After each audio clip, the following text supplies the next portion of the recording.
Good evening, everybody, and welcome back to Fallout Windy Wasteland here on the Bear Pen. I am Alex Hillman, your overseer for the evening, and before we get diving into episode 6 of our 8-episode season 1, we'll go ahead and take a moment to introduce the lovely cast that I have here with me that'll be portraying your Wastelanders. And to get started, we will kick things off as usual with Danny. Why don't you go ahead and introduce yourself, where folks can find you online, and tell them a little bit about the character you're going to be playing tonight. Hi, I'm Danny Moth, and you can find me at mxmoth on Twitter and Instagram. And you might want to keep an eye on those spaces because I've got some giveaways coming up soon. Ooh. I'm playing Aiden Ellis, who likes to punch things and hasn't gotten to punch enough things yet. More punching. Those knuckles are really itching. That sounds like a player telling the GM what their expectations are about the game, so I think I will go ahead and just, make a little note here on my side, and we'll make sure to get a little more rough and tumble in a few of these sessions leading out in the close of the season here. I dig it. Next up, we have Ari. Why don't you go ahead and introduce yourself and let folks know where they can find you online and tell them a little bit about the character you're going to be playing tonight. Hi, Mari. You can find me on Twitter's really the only place. Is Small Shadow Snack, which is just possums. So if you like possums, that's the place to be. But as for other projects I've got going on, of course, I'm here at the Bear Pen. I play Elijah in Blood on the Bayou, and I'm also going to be STing a new series coming up here soon. So keep an eye out for that. I'm also over on the Cookout TTRPG, where I do a couple of shows over there. So if you want to go over there and find me over there as well, that's good. But here I am playing Katya, the mother hen who will mother hen everybody, but who also just really wants to let Aiden punch everything. Katya is so much fun. The nurturing light of the group here. Well, hopefully Katya will be able to get back to the vault at some point in the near future and see her little baby duckling and get a little cuddle time in. But we'll have to see how everything goes. So, last but not least, we have the wonderful Winter joining us. Winter, why don't you go ahead and let everybody know a little bit about yourself, where they can find you online, and who you'll be playing tonight. Absolutely. I am Winter, and you can find me on Twitter and Instagram at gmistresswinter. I am part of a couple of Bear Pen shows, or at least sporadically so. I've done some stuff over at Hunters Entertainment, and I'm a freelance writer. Beyond that, or at least for this show, I will be playing Betty, a Miss Homemaker model of the Mr. Handy line of robots. And who will probably enjoy watching Aiden punch things.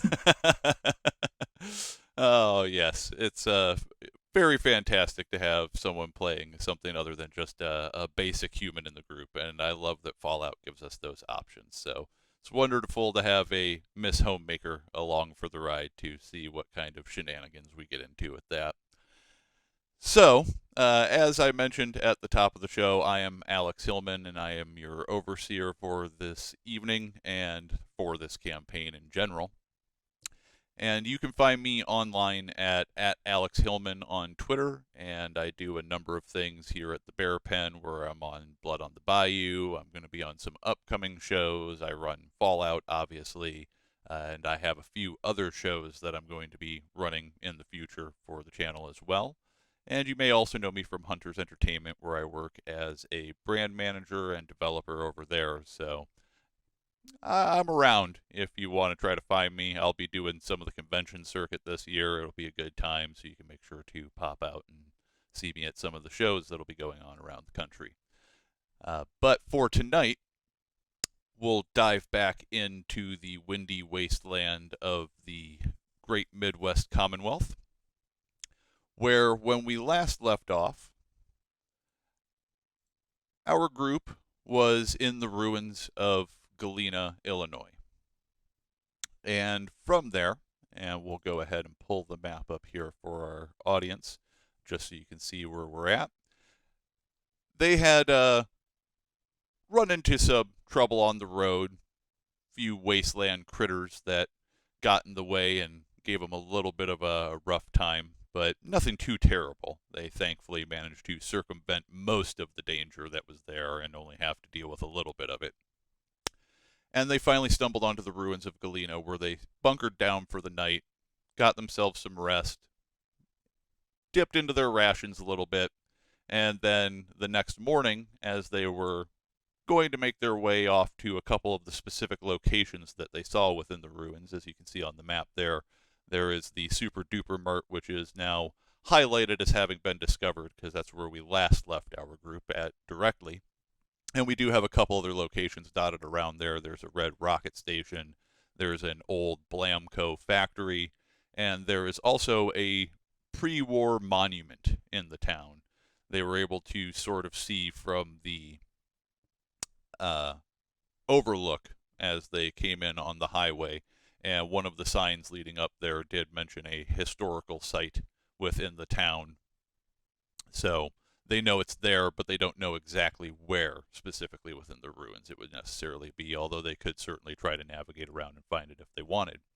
Of course, the grand objective is to find a thermal control chip to protect Vault 53 and get its reactor back into proper working order so that they don't have to abandon their home there.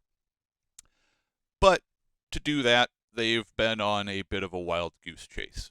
And so far, they have made their way slowly but surely south and are following all the various leads that they have at their disposal, which was before leaving the vault, they were able to get a list of other vault tech facilities within the region that they might be able to try to investigate and see if possibly those vaults had already been released or anything like that, or if there had been any kind of failure in them where it wouldn't matter for them to come in and take the thermal control chip from their systems. And along the way, they've also picked up a detail that indicated that there was an arc jet facility within the ruins of Chicago that also had a Vault Tech reactor installed in it before the Great War kicked off that may pose as a final option available to the group should they have trouble finding a chip anywhere else. But, as I said, on their way to the Super Duper Mart, they did also run into a Wastelander who seemed to be in a bit of distress and pain, complaining about something with his stomach and a diner that had popped up down the road that he had stopped at for some food and has been suddenly feeling sick. This, of course, spurred Doc to want to investigate with his altruistic nature that he's trying to make amends for a more rough and tumble past. But they did decide that it would be best for them to go ahead and get their own looting done ahead of time before they went and tried to deal with whatever situation there might be at the diner. So, with that in mind, our dwellers make their way to the Super Duper Mart, and from outside, you reach it at about, I'd say 7 a.m. on the 17th of May here. So we'll go ahead and advance the clock forward there. Now, the Super Duper Mart itself it's not a terribly large building, but it isn't really necessarily small either. So you guessed just by looking at it that it's going to take a little bit of time to search. Not hours, but you're going to be looking at like the better part of like 30 minutes or so to be able to get this place really fully scoured. So, as we mentioned in the last session, looting in Fallout works fairly straightforward to allow you to dive into a location and kind of figure out what's going to happen based on the dice roll. So what we want to do for a search here is going to be a perception and survival roll. Now, with Doc out of commission, as just as well for our audience there, unfortunately, Mac won't be able to join us for the remainder of the season.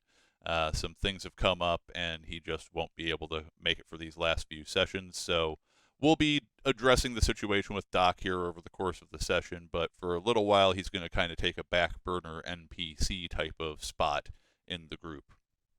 So with Doc no longer being kind of an active player character there, we're going to need to figure out who has the next best perception and survival amongst the player characters here. So I believe I have 9. I also have 9. Yeah, I also have 9 for all time. Okay. Flip, So we flip got you for a it. direct tie across the board. So I will leave it up to y'all who wants to be taking the lead on the check itself.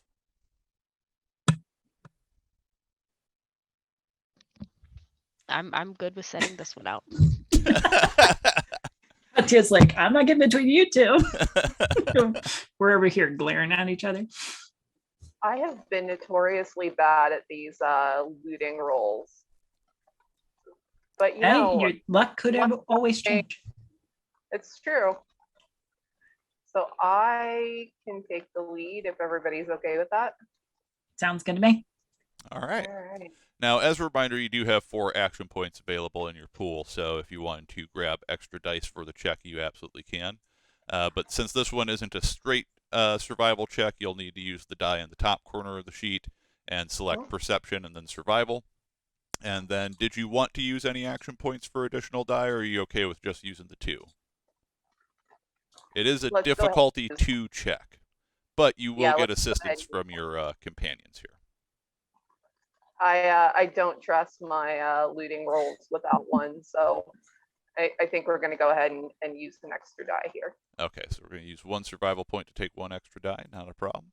Or action point, not survival point. I'm thinking of a game I develop and not one that I just run. All right, let's see how this goes. That is Well done. So not even needing assistance, actually, and you're going to get that action point back, actually, that you just spent there because you got extra on the check here. Now, to be fair, we could generate some more action points, so if the 2 of you want to assist, Katya and Betty, you're more than welcome to. It's just a single die. We do have 1 Gotta extra load up on them success. action points. Absolutely. They definitely help. It's a kitty. Hello, kitty. I'm locking mine and out Katya of the room. grabs a extra success. And so we don't have any complications. So that's going to mean that overall, the looting situation is actually going to go fairly smoothly for all of y'all. So with that in mind, I'm going to present you with a bit of loot that you're going to be able to grab here. Some of it's based off of just the simple fact that you've gotten a success on the check here, and some of it will be available based on the purchasing of it with action points that you have available. Now, first and foremost, you do have a few options as well with your action points for processing the search itself. So I mentioned that the search itself would take 30 minutes. Now, if you want to reduce the amount of time that you had to spend searching, you can spend 2 action points to do so, and that will cut it in half. So you'll only have spent 15 minutes in the location. I don't see anything wrong with taking 30 minutes and doing a nice solid comb over. Okay, sounds good. So we'll have a 30-minute search. The items that you're going to find just in general, there is a perfectly preserved pie, a bottle of rum, 3 pairs of casual clothing that are found around skeletons, which are strewn about on the floor here in the shop. And you also do happen to find a tin can, which is a piece of junk that you can absolutely go ahead and take. So all of those items are freely available to y'all if you want to take them. Does anyone have anything in particular from that list they want to grab off the bat? Well, we're definitely looking for food, so the pie is probably a good one for someone to grab. and I think the rum is just fun. All right, so you're grabbing the rum. Sure. I'll grab the pie. All right. And does anybody want And- anything else there? I'll take whatever junk is available. All right, so you get a tin can if you're recording the individual items for the fun of it. Otherwise, you just got am. another piece of junk. Now, there are a few things that you're going to be able to get from action points. I'm going to dump it into our Zoom chat, but I will also read it out so that the audience knows what options that you have available. So there's the list that you can start chewing over. Each individual item on there, so anytime you see a comma that's indicating a new item, does count as a separate action point buy. So it's one action point per purchase that you decide you want to make out of that list potentially. And for those playing the home game, the options that they have available are sugar bombs, beer, a casual hat, a desk fan, which is junk, a can of pork and beans, another beer, a heavy coat, a camera, which is junk, utility overalls, a baseball glove, which is junk, a plastic pumpkin, which is junk, and a coffee pot, which is junk. So we have anything on that list that seems appealing at all? Is everything good? Is everyone good with going ahead and stocking up on the food that we found? Please do. I vote yes. I am going to take the sugar bombs because that sounds fun with rum. All right. I'll go ahead and take the pork and beans. All right, so that'll be 2 action points spent on that. And we're going to come I up. swear, humans just require so much upkeep. It's true. All right, so at 7:30, which is where we're going to be at by the time you finish parsing through the store itself, for both Aiden and Katya, at this point you will actually both be moving up to the first tier of Thirst, which doesn't come with any penalties, just as a reminder. So if you want to hold out, you absolutely can. Just do keep in mind some beverages move you 2 steps, some beverages move you 1. The one that moves you 2 steps is really only purified water, so handle it as you see fit. Is anyone taking a drink as it stands right now? Not at the moment. Okay. And how about you, Katya? Nope. Okay. So your first tier is going to last until then.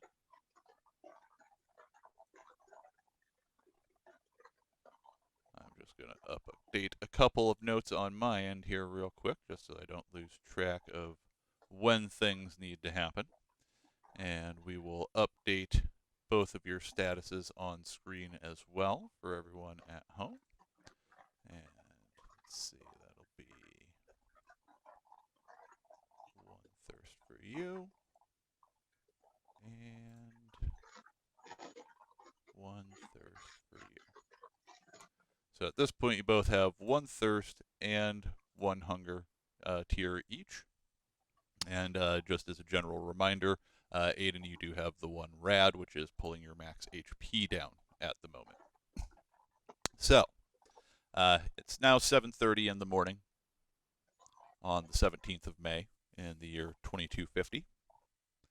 And our group stands in the remains of a super duper mart, having gone through and gathered up a few loose, straggled items of food that still seemed to be lying around. It was very clear looking at the place that it had already been mostly searched by the time that you had come here, so there wasn't really too much, unfortunately, available there for you. But still, you did manage to find at least a few things. So where, oh where will they go next? Let's find out. Does Katya have any thoughts? Well, I know Doc said he wanted to go look at the diner. We can always go over there, or we could maybe hit one of the other stores. Oh, we could totally go for a brunch. Maybe they have mimosas. Ooh, Not that'd that I be drink fun. mimosas, but you might enjoy them. It might be fun. You know, we could go get a mimosa, maybe relax. Kind of curious to see what passes for a diner nowadays. Doc, in general, seems to be in agreement. He certainly wants to go find out what was causing that Wastelander so much distress in regards to the diner and their food. So, at that point, then, you all start making your way across the ruins in the direction that you had originally come from and back to that intersection where the Wastelander had indicated that the diner would just be down the road a little bit further. And you make your way down, and you'll get there by about, let's call it 7:50. And when you arrive, it's a picture like a small 50s style diner where it kind of almost looks like a train car type of setup. There is, well, in fairness, I can go ahead and actually show you all a map because I do have one. Players to diner. So, as you can see, the diner itself is kind of just along the road there, leading off. There is a back alley that kind of heads around out back, and a front entrance that are both visibly right there. Inside, you would immediately see behind the counter a young woman with short red hair, kind of with a, apocalypse haircut chop look to it. She's wearing a green dress and is standing behind the counter. There don't appear to be any guests in there right now. You do see also a gentleman standing behind her at what appears to be like the grill type area, and wearing a apron and some just kind of rough, ragged wasteland clothing, as far as you can tell. They're just chit-chatting amongst the two of themselves, back and forth a little bit, seemingly waiting for customers. Oh, I read very good reviews on Meep. This is a good place. Says it's Ruby's Diner. But that Ruby's is was highly rated on Meep.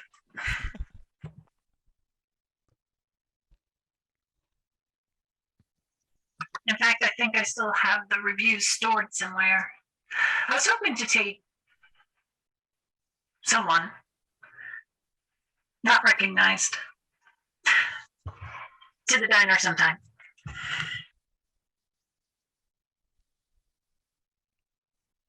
Well, we're here now. So We might as well maybe and see what they have. all right. So you all step in to the front door of the diner, and as you do, it draws the attention, obviously, of the two individuals in the main room here, standing behind the counter. And the lady in the dress smiles and says, "Oh, lovely, lovely customers. It's been slow this morning. Come in, sit down. You can have any seat in the house." And she kind of points around to the fact that there are some stools at the counter in front of her and another counter off to the side, as well as numerous booths kind of dotted around the establishment. It's in disarray, but not as much as, say, your standard ruins would normally be. For the most part, things honestly actually just generally look intact, as though it may have looked in the pre-war era. Other than, lack of maintenance and things kind of starting to be a bit more weathered here and having to be roughly patched up with like duct tape and or just having foam sticking out of booth seats and things. But Oh, we'll need a booth for 2. I'll just float at the end. Well, you do still have Doc with you at the moment. So 3. Yeah, that is correct. Oh, yeah. Sorry. Sorry, Doc.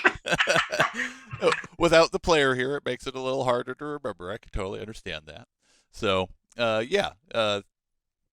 you guys go ahead and head over to a booth, and obviously Doc slides in on one of the sides of the booth there.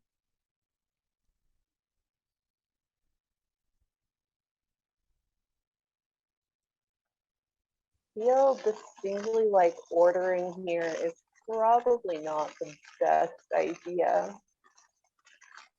But I also don't know how to go about sussing out the information as to why it's a bad idea. So I feel like someone with a little bit more tact than Aiden has might want to head that one. Well, While everybody's getting, I guess, settled into a booth, I'll float back up to the lady at the front. can I see a menu, please? Just as an FYI, you reversed your sound effects there. Oh, I did. Thank you. So that's the sound effect on now. Yes. May I have a menu, please? Oh, absolutely. We're a little bit limited right now. We've got, some water available, absolutely, and then we have the house special is what's on the menu for today, which is the chef's specialty. Oh, really? Please do tell me about the house special. I think we ran into a young man who may have had it and was raving about it. He was practically doubled over in excitement. Oh, wonderful. I'm glad word's starting to get out about the place. It's a new prospect for us. We just started up recently, but it's the house special is a very fine veal steak from the finest free-range rad stags. Is there a way that in my conversation that might be able to coax something out in conversation? I would say it would be very difficult to coax anything special out here. It's a fairly straightforward situation that they're proposing to you. Now, of course, if you have any crafty ways that you want to go about phrasing anything, you can always shoot that by me, and we'll see if any of those merit a check. I think that I'm going to use my extensive database on cooking recipes to talk out the recipe of the special, maybe.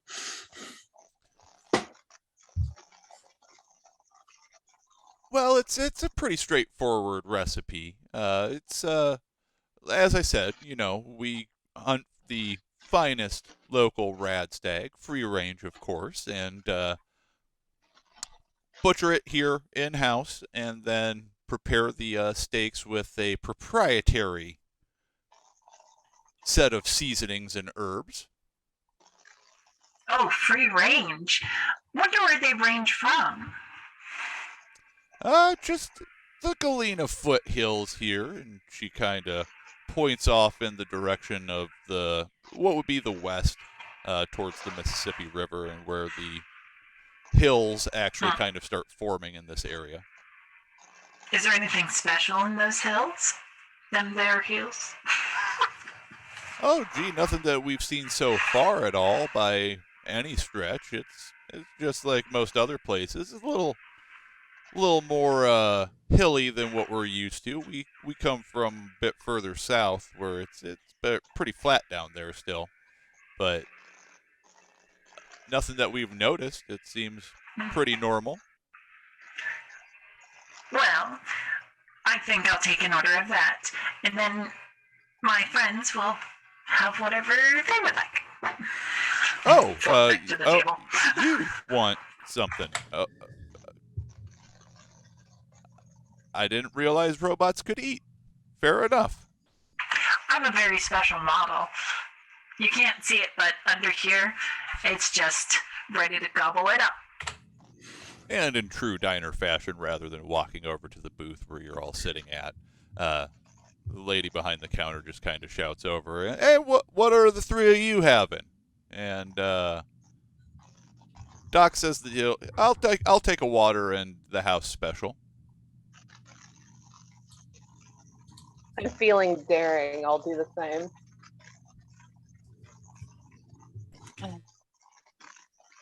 I think Kat's just gonna have some water. Mm. Just some water. Which booth are we sitting at? That's a good question. Which booth are you sitting at? I don't know. Do we want one closest to the door? I mean, yes. Feel free to slap yourselves down wherever you want.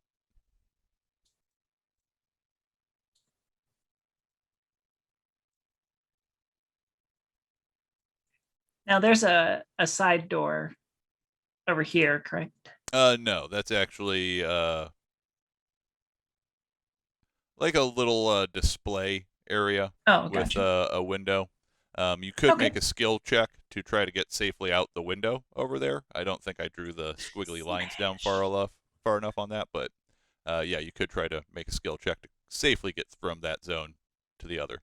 And then obviously the black squiggles are to denote where there's just solid walls, and you can't hop from zone to zone on those. Okay. All right. So you all kind of settle yourselves into the seat there and go ahead and let me see what I want to have you make as the check here. We'll go with...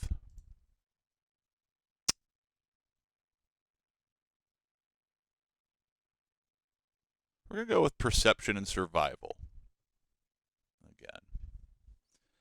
And each of you can make this individually. It is going to be a 2 difficulty check.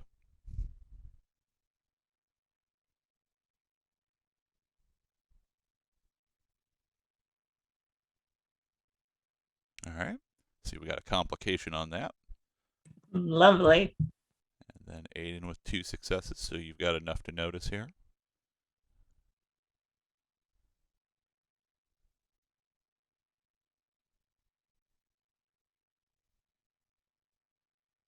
And no successes for Katya, but no complications. All right, so we've got one person with a success, and we also have a complication that is going to come up here.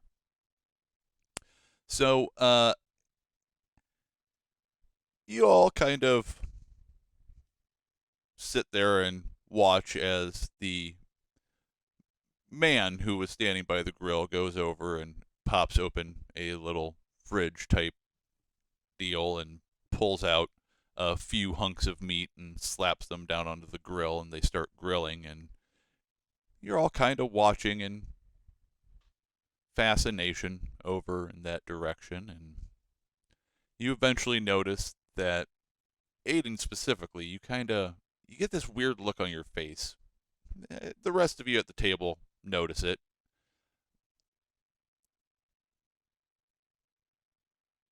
That meat looks really strange.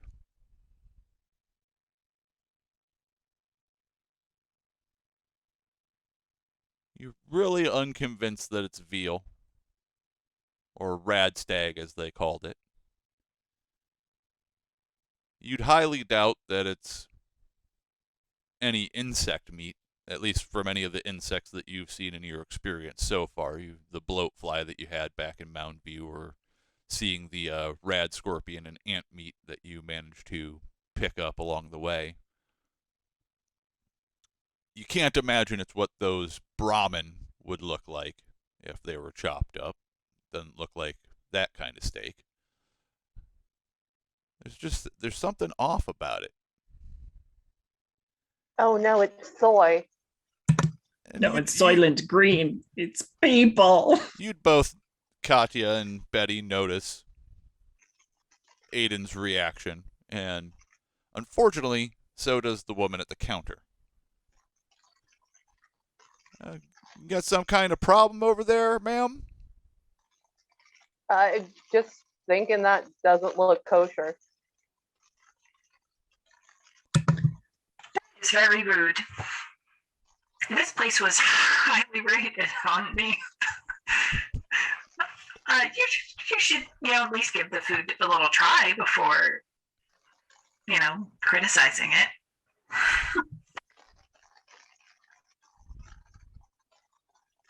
The smell starts filling the air. And something about it is just wrong. As this meat sears and cooks on the grill. My olfactory sensors are saying that smells good. I don't know. I don't have a nose. Well, I mean, pig is definitely not kosher.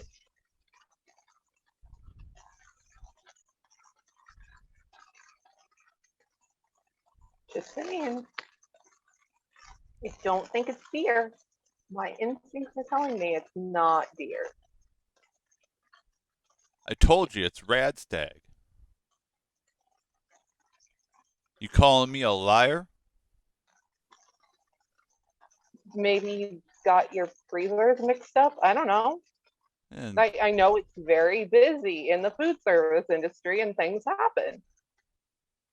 the cook kind of turns around and says something under his breath to the lady at the counter, and she grimaces and grits her teeth.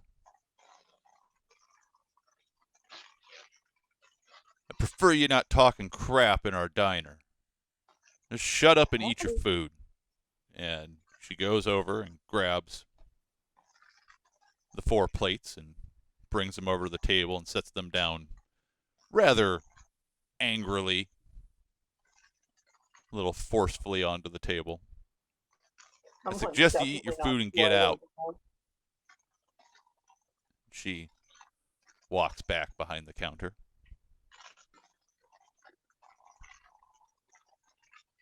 Yeah, I'm not gonna eat this.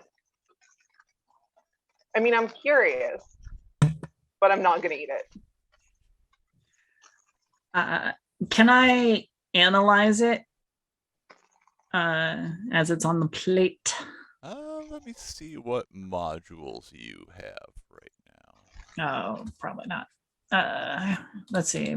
My modules include behavioral analysis and hazard detection. So reduce difficulty of survival tests to detect, disable traps, and hazard by 1. Gotcha. All right. So I would say that you can definitely tell that something is very off with the waitress, for sure. Not that she's really trying to hide it at this point, but you've been kind of feeling a little off about her from the get-go. Something just doesn't seem to add up quite right about her. As for the meat, like I said, it's a little strange. It's not at all what you would expect. Yeah. And we just did insult her food without even trying it. So, Doc kind of starts cautiously cutting the meat apart.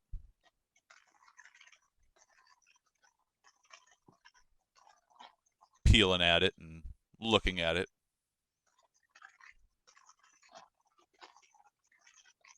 What's everybody else doing? I mean, Kat only ordered water, so she's like just eyeing the rest of it, just like, Are you having your water? You are thirsty. She's gonna look at it and see what it looks like. It looks like it's probably river water. Which is, in your experience so far, not too uncommon for what most Wastelanders seem to drink. Standard Can dirty I water. compare this bottle to the other bottle of dirty water I have and see if there's any like additional floaty things in it, or if it's a weird color, or just kind of hold them side by side and see how similar they look? Yeah, you can absolutely take a peek at both of them kind of side by side, which absolutely immediately elicits a angry and perplexed look from the waitress, but from what you can tell, it doesn't seem really any different. Color grade might be slightly different, but not like to a degree that you would think that there was any tampering, just that it came from a different water source than the water that you got back in Mountain View. Yeah, it looks pretty standard to just any other dirty water that you've come across so far. Okay, I'm gonna go ahead and drink the water then. All right. Yep, the smallest of sips. Just trying it out. Tastes like river water.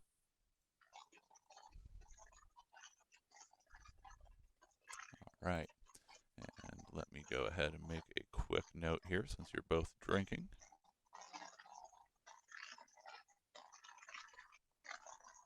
Why do I feel like we have like a chest buster event going on? One of us is going to turn into a giant chameleon. It's fine. Or a Mirelurk is just going to explode out of your chest, you know. All right. And we need to update your statuses. So, after a few moments, Doc kind of seems like he's getting agitated as he's looking the meat over. Something seems to be upsetting him, and he eventually stands up and looks over at the waitress. I know what the hell you're up to. What's wrong?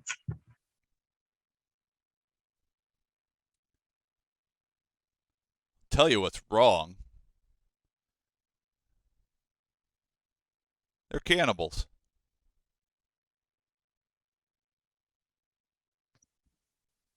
Katya chokes on the water. Aiden looks unsurprised. And immediately upon saying that, the waitress shakes her head and damn shame. And she reaches down and pulls a pistol up. And that will draw us into conflict. So let me go ahead and pull something up for our audience here. Totally called it. Soylent Green is people. So, to kick things off here, we'll first make a couple things more visible to y'all. So we have the two individuals in the main room there that are obviously immediately in the situation. And I will let you extrapolate from what you see their name tags to be that there may also be other people here.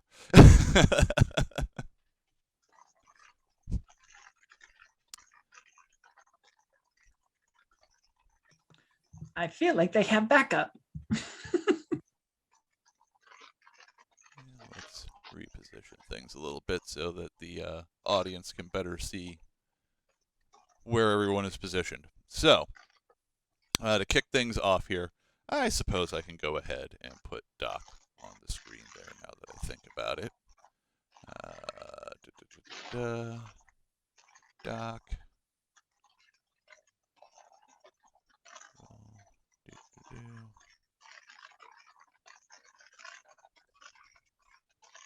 All right. And while I'm sorting this out, y'all go ahead and take a moment to start thinking about how you're going to kick things off here and what you're going to want to do first. Do keep in mind that on your turn you will get a major and minor action, and that you can spend AP to get additional actions as you need to. And we'll put Doc on here. I'm sorry, Aiden, but your doctor is on another page. Facing that way. So Doc got up and confronted them. All right, so I will need everybody's initiatives. I'm going to put you all on the initiative tracker here.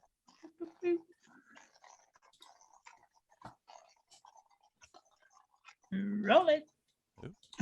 Accidentally put Aiden on there twice. Turn. Mine is 13 because it doesn't like letting me roll. No problem.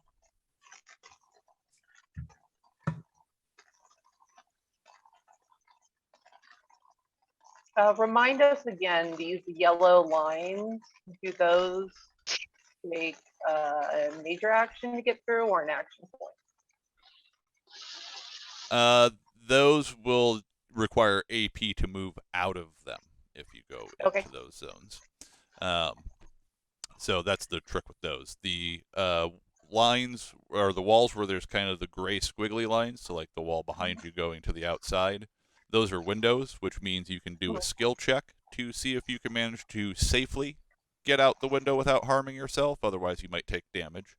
And then any of the black squiggly lines is where there's actually a wall between the two different zones that are being depicted, and that you would have to obviously just leave the building and go around because there's no way to go from zone to zone. Okay. Then we've got, and heck, I'm just going to go ahead and make the other people visible. I don't care.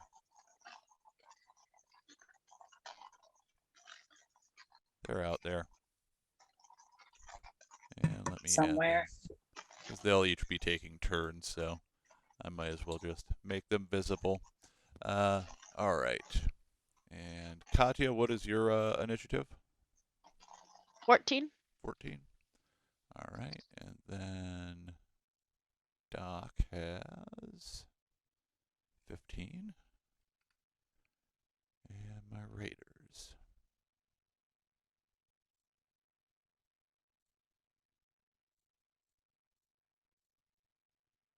They are 11s.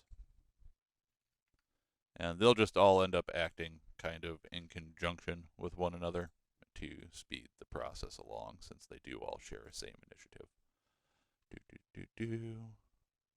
And then let me order that. Fantastic. Pop that over here. So we will start off with Doc here. And I need to move a whole bunch of sheets around since I need to maintain a few NPCs and Doc.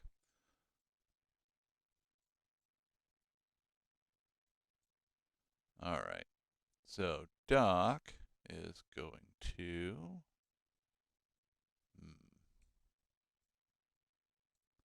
I think since he was sitting down, I'm going to go ahead and rule that he didn't have his gun out immediately. So he is going to ready his weapon, and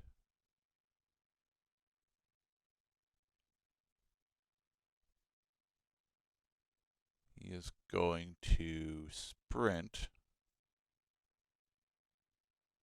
Oh, does he need to sprint for this? No, he doesn't. Okay. So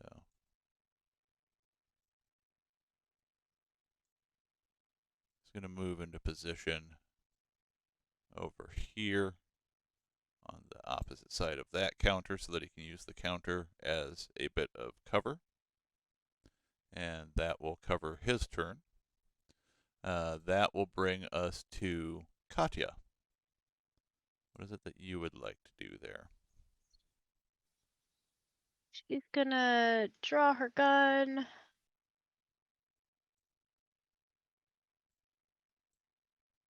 And do I have to spend an action point to get out of here? Yes, you will need to spend an action point to leave that specific location. You could also dive under the table. Yep. So you can utilize it as cover. I do apologize. The one thing I didn't get done on this map is note all the cover options, but you can rest assured that basically I'll give you some kind of cover if you're utilizing something in the environment that looks like it should be cover. You know what? Sure, why not? Dive under the table. All right, so you're going to go prone, Yes. get under the table. I wonder if I have a slick little icon that we can use for that at all. What ones do you have, Roll20? Show me what you have.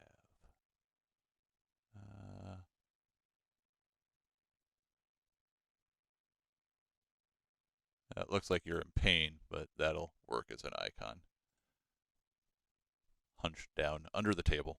That way I can keep track of where everybody is. So that is going to provide you with a little bit of cover should the raider try to start shooting over here. And that will bring us to Betty and Aiden. You're both a 13, so you can decide amongst yourselves who's going to act first and who's going to act second. Go ahead, Aiden. Oh, okay. If it's all right with everybody, I'm going to go ahead and use an action point to get out of here Okay. and move right into the open. All right. That would be your minor action. You'd still be able to take a major action there. Okay. No one else has started shooting yet, so I am just going to draw and hold on Raider 3. Okay. So just getting your gun out and ready at least and getting out of the booth there. That makes absolute sense. That'll bring us then to Betty. Yep. I'm going to sprint, quote unquote. Move quickly at a fast propulsion rate. Across the linoleum to get close to the kitchen area and draw my knives, brandishing them menacingly. Like, I think a real chef belongs in the kitchen. Brilliant. All right, so that's going to bring us then to the Raiders. So, as I said, I'll kind of just deal with all of them at once. Raider 3 is going to go ahead and pop a shot off at Betty, because you're basically at perfect range right now for that pipe gun. So, no action points going to get spent, so we'll just see here. That is one success. What is your defense?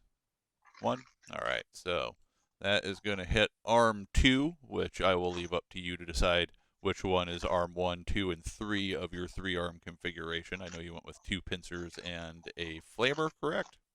Okay. Yep. So arm 2 is going to be the spot hit, and then that is going to do 2 effects. Okay, so let me check. I do believe that this pipe gun does have an effect that will play here.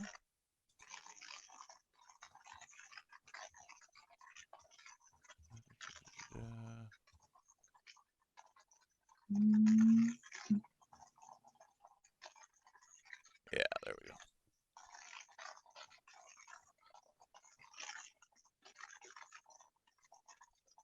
go. Okay, so that actually just increases the complication range, which is not a problem in this particular instance, actually. So that's going to just be 2 damage to your arm number 2. Okay. And that is physical as well, so make sure to reduce your DR off of that. And Oh, that's right, because I have 2 armor. So you reduce it to the 0. bullet strikes and falls Tink! to the linoleum. Yep. All right, and then Raider 4 here. Let's see. I think so he has, I think, a tire iron, if I recall correctly. Raider 4 is buried. Give me Raider 4.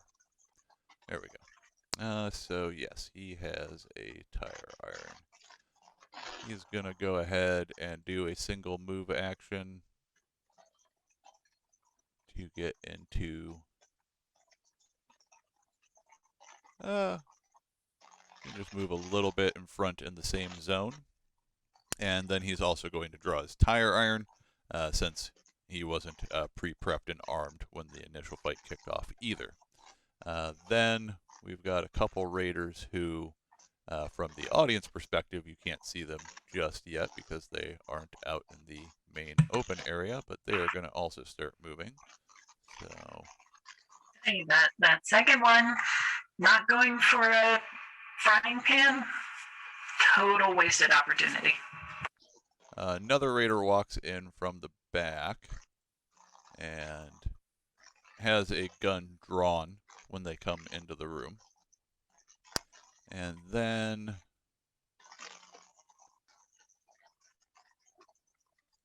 that is it for this round. So that'll bring us back to Doc again at this point.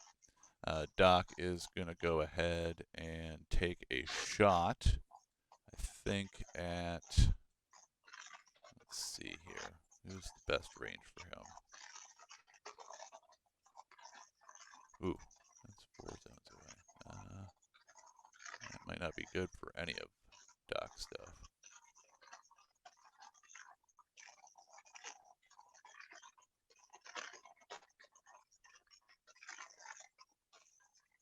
Okay, he can work with that. He is going to go ahead and take a shot with his hunting rifle.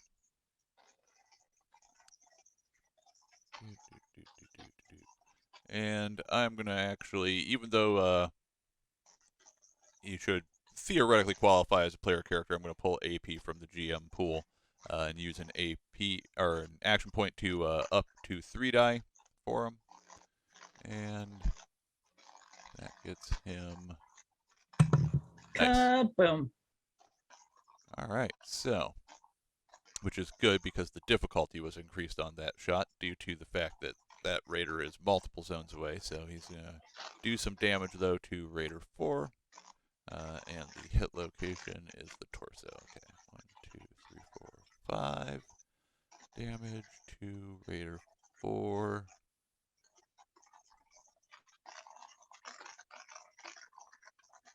All right, which gets reduced by 1 due to the armor that they're actually wearing, and that'll bring Raider 4 down to 4 points. And that will bring us to Katya again.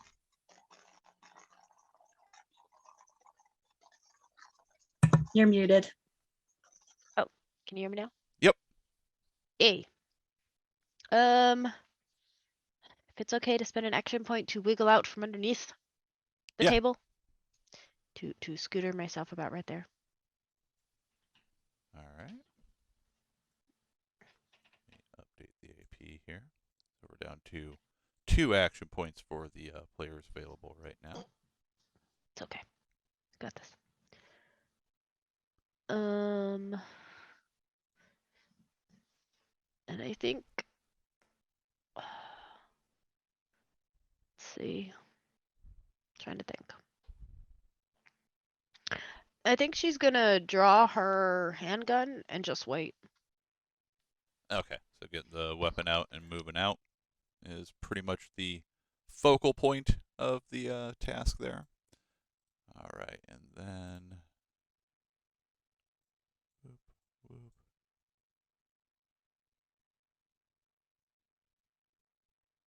Oh, good grief. Got too many things open. Move that icon. You are no longer prone. And then Betty. What are you thinking here? All right, so I'm going to swing around behind Raider 4 here. All right. And my flamer arm spins to the forefront. All right. And I'm going to rattle off something like, First, you have to sear the meat to lock in the juices. before splashing flame all over Raider 4 and maybe even Raider 2 if I can get the splash. Well, we'll see how the splash damage goes for you. Right. Go ahead and make me the attack check there. Mm-hmm. Ooh, that's one. That is enough to hit the Raider. So Raider 4 is going to get hit here. Go ahead and roll me the damage. Ah, 2 effects. So your effects trigger twice. Burst, persistent, and spread. All right, lovely. So let's see here. With your too many sheets. So your burst, the attack's going to be able to hit one additional target within close range of the primary target for each effect rolled. So you could hit both other raiders actually in the area here. I am not mad about that. It does cost 1 shot from the weapon for each additional raiders there, so you'd have 3 shots spent total for that. The persistent, okay. The target's going to suffer the weapon's damage again at the end of their next and subsequent turns for a number of rounds equal to the number of effects rolled. So for 2 rounds, they will remain on fire. And then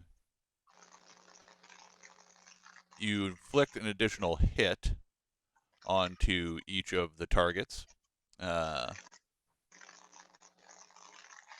think that'll only apply to the primary, though, based on that.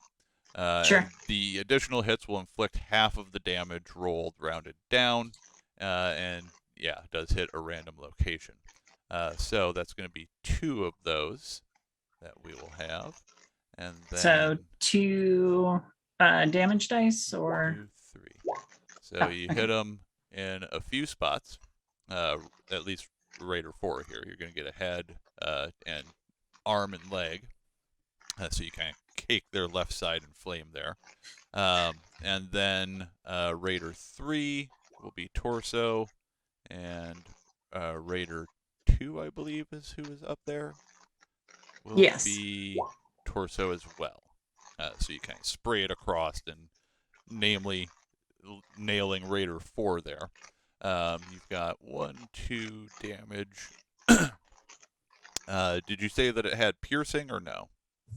No. Okay. Burst, persistent, and spread. So, but no piercing. 2 energy damage, though. So, their ability to soak energy. All right.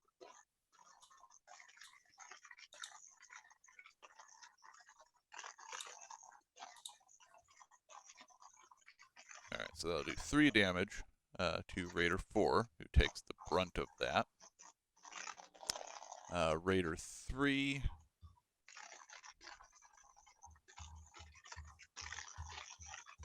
is able to soak it with the armor, as is the other Raider. So we did a good chunk actually to one of the Raiders, but unfortunately the other one was able to kind of circumvent and sidestep the damage there.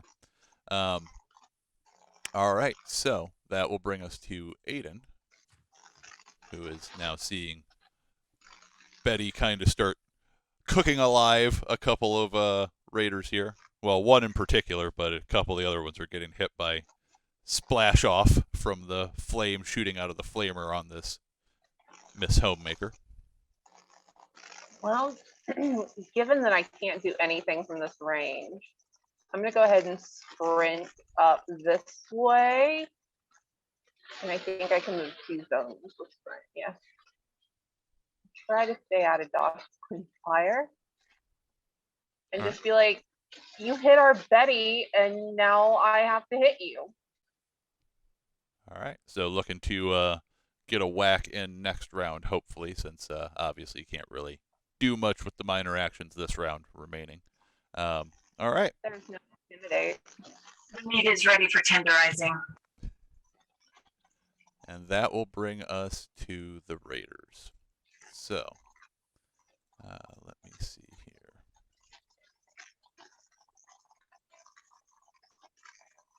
Raider 1 is going to go ahead and take a swing with the tire iron here at Betty, since she is right there.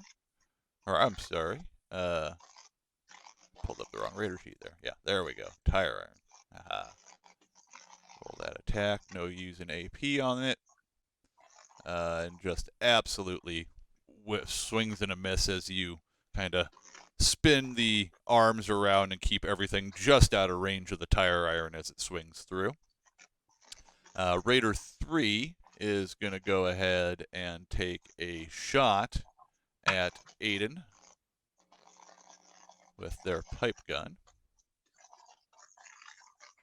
Again, no action points being spent, and they completely shoot wide, and it hits kind of on the back wall back there, spritzing out a little bit of debris into the air. And then the Raider 2, with their pipe bolt action rifle here, is going to go ahead and take a shot at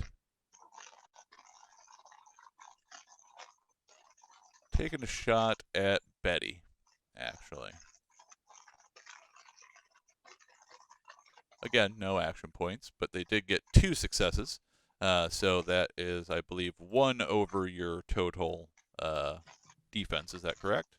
It is. Okay, so that is also going to generate an action point for me as the GM. And Can't throw away that shot. no. And we'll see what happens damage-wise here. Oof. I'm trying to start a musical. All right, so that is 6 physical damage, and it will reduce your damage resistance in the area by 2. Oh, yeah. I'm taking all 6 of that then. All right, that is also going to be an injury then. So let's find out where that hits you. Main body, you're going to take an injury to. Okay. And you can go ahead and reduce those hit points as well. As the round pierces directly into Betty's main hull there and does a fair bit of damage to it. That said, that is going to get Raider 1 to come out of the back room and join into the fray here as they hear gunfire erupting across the entirety of the diner. And that'll bring us back up to the top of the order, which is going to bring us to Doc, who is going to go ahead and reposition here. Real quick, did that Raider take that I caught on fire take extra damage? Oh, yeah, that's right. So he is going to take... Actually, that I think is going to kill him right here at the end of this round. Yep. Take one down with me. All right, and we'll go ahead just to make sure it's certain. We'll give him the little skull and crossbones as well. So nice and clear that he's done. So after a few moments of being caught on flames there, the guy just kind of lets out a horrible death rattle and collapses to the floor, still smoldering and burning away at the where the feet would be if Betty had them of Betty. Yeah, Doc is going to go ahead and come over here and take a shot at Raider 1. They are a little far away, but that's all right because Doc is using a hunting rifle, so that's kind of to his advantage. All right, that will hit. And it hits the left leg, so 1, 2, 3. That's going to activate piercing. So all 3 of that will go to the Raider. Not too shabby, Doc.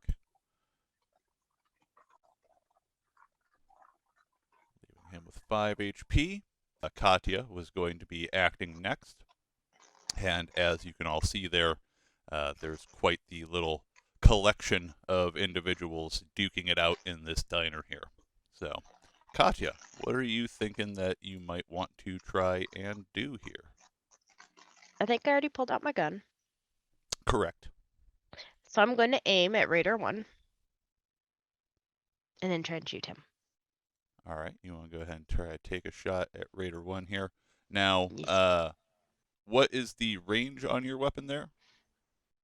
It says close quarters. Do I need to scoot closer? So you actually want to be in the same zone as them, ideally. Okay. Otherwise, it just adds a little more difficulty to the shot. So in this case, with the Raiders' defense, you'd be looking at, from where you are, a difficulty 3 shot. If you move one zone to your right, you'd be looking at a +1 difficulty shot, so it'd be a difficulty 2. Okay, so I'll scoot a little closer. These zones always confuse me a bit. No problem. You'll get the hang of it eventually. Not too bad. Yeah. All right, so you can go ahead and make your shot. You're looking for a difficulty 2, which means you need at least 2 successes. I did the thing. Aha, and you did happen to get the 2 successes that you need. So go ahead and we'll find out first of all where you hit them. So it's going to be a right leg shot. And Excellent. let me know what the damage is here, if you can make that roll. All right, and do you have any effects on your weapon? It just says close quarters, reliable, 10mm. All right, so you don't got to worry about that. So we got 1, 2, 3, 4 damage, and that'll get reduced by 1 since the Raider does have some armor on there. So Raider 1 will take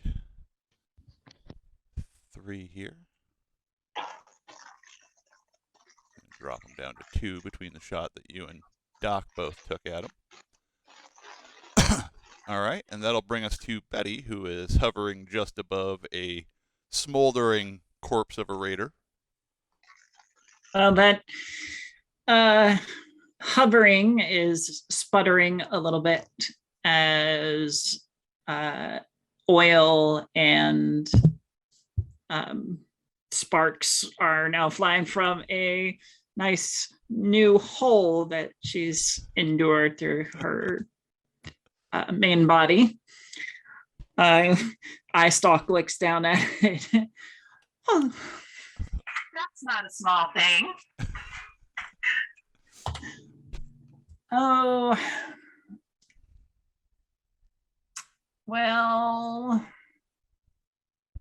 I do have, no, I don't think I have a repair kit, do I?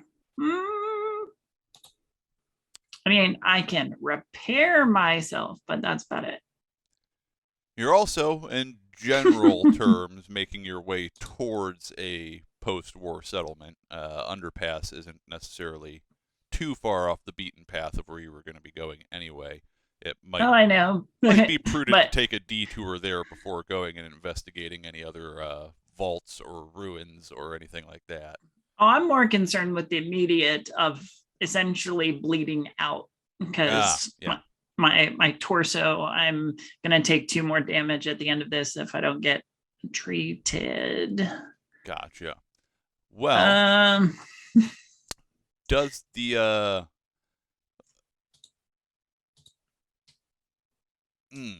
all right, so well, you can still attempt to make a repair check without the kit. It's just going to be more difficult, as I recall. So you can attempt to do some basic repairs, essentially, and clamp off different tubes and things that are leaking and things like that. Yeah. Guess I'm gonna have to back up and then quick do a emergency repair. All right, you can go ahead and make a repair check for me.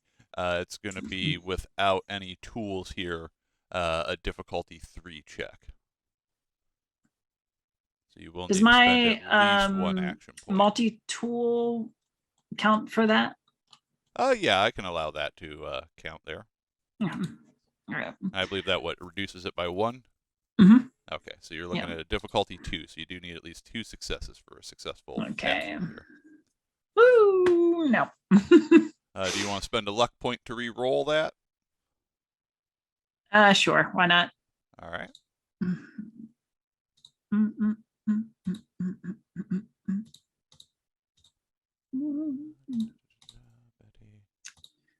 One die.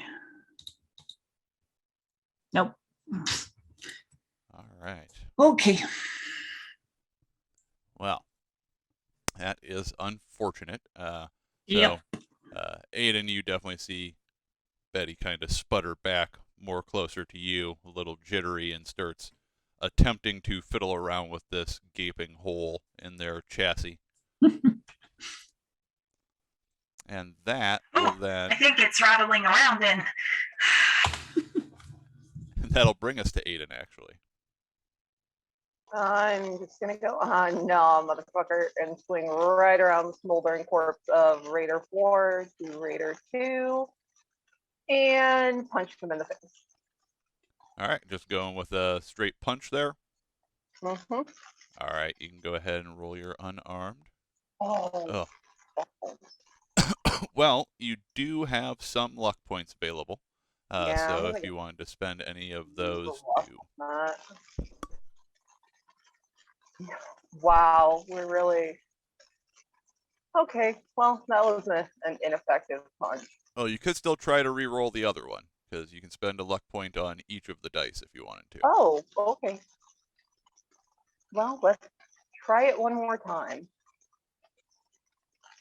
Hey, there we go. And it's critical. And 2 successes. All right, so that is Totally gonna worth. go ahead and get you guys an action point as well. So let me record that. Pull you back up to 3. And then your luck will need to pull down 2.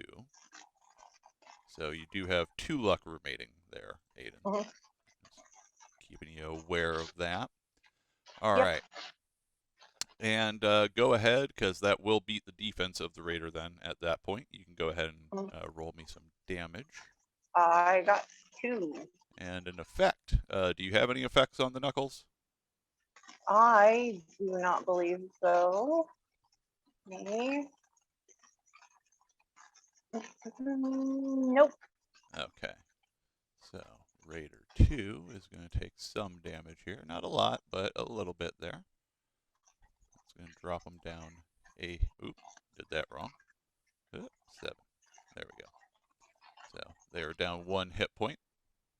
As you cold cock the guy in the face as he runs out with his rifle and has just taken a shot there at Betty and is reloading the bolt action. And then that is going to bring us up to the Raiders at this point, and I can remove Raider 4 from the listing there. So Raider 3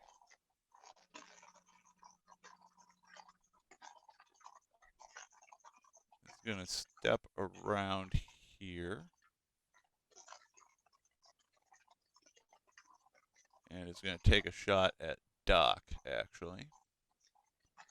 Now, that's actually going to be with increased difficulty due to the fact that the gun is designed for close range combat and not for any kind of actual range. So, since they are in different zones, I'm not going to spend an AP on it.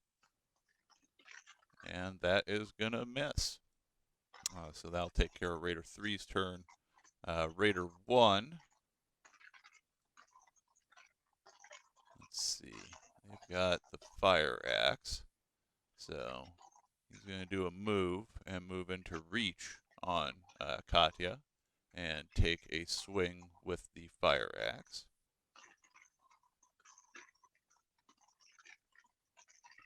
And comes up short. Not able to land a hit there. Katya is able to kind of keep moving around and dodging the attacks there from that Raider. Raider 2 is going to go ahead and take a step or 2 back, moving towards the door that they came into the room from. And while they do that, they're going to go ahead and take a shot at Aiden.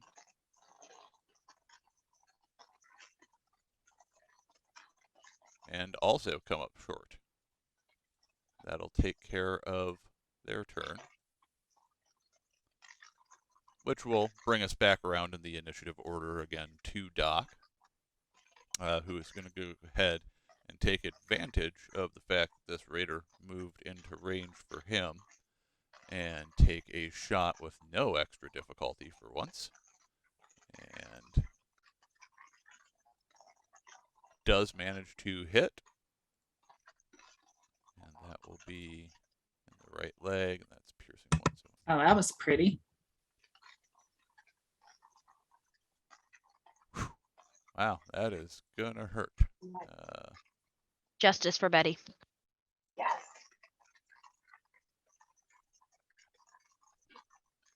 And his right leg, or her right leg, actually, because that is Raider 3, is now injured.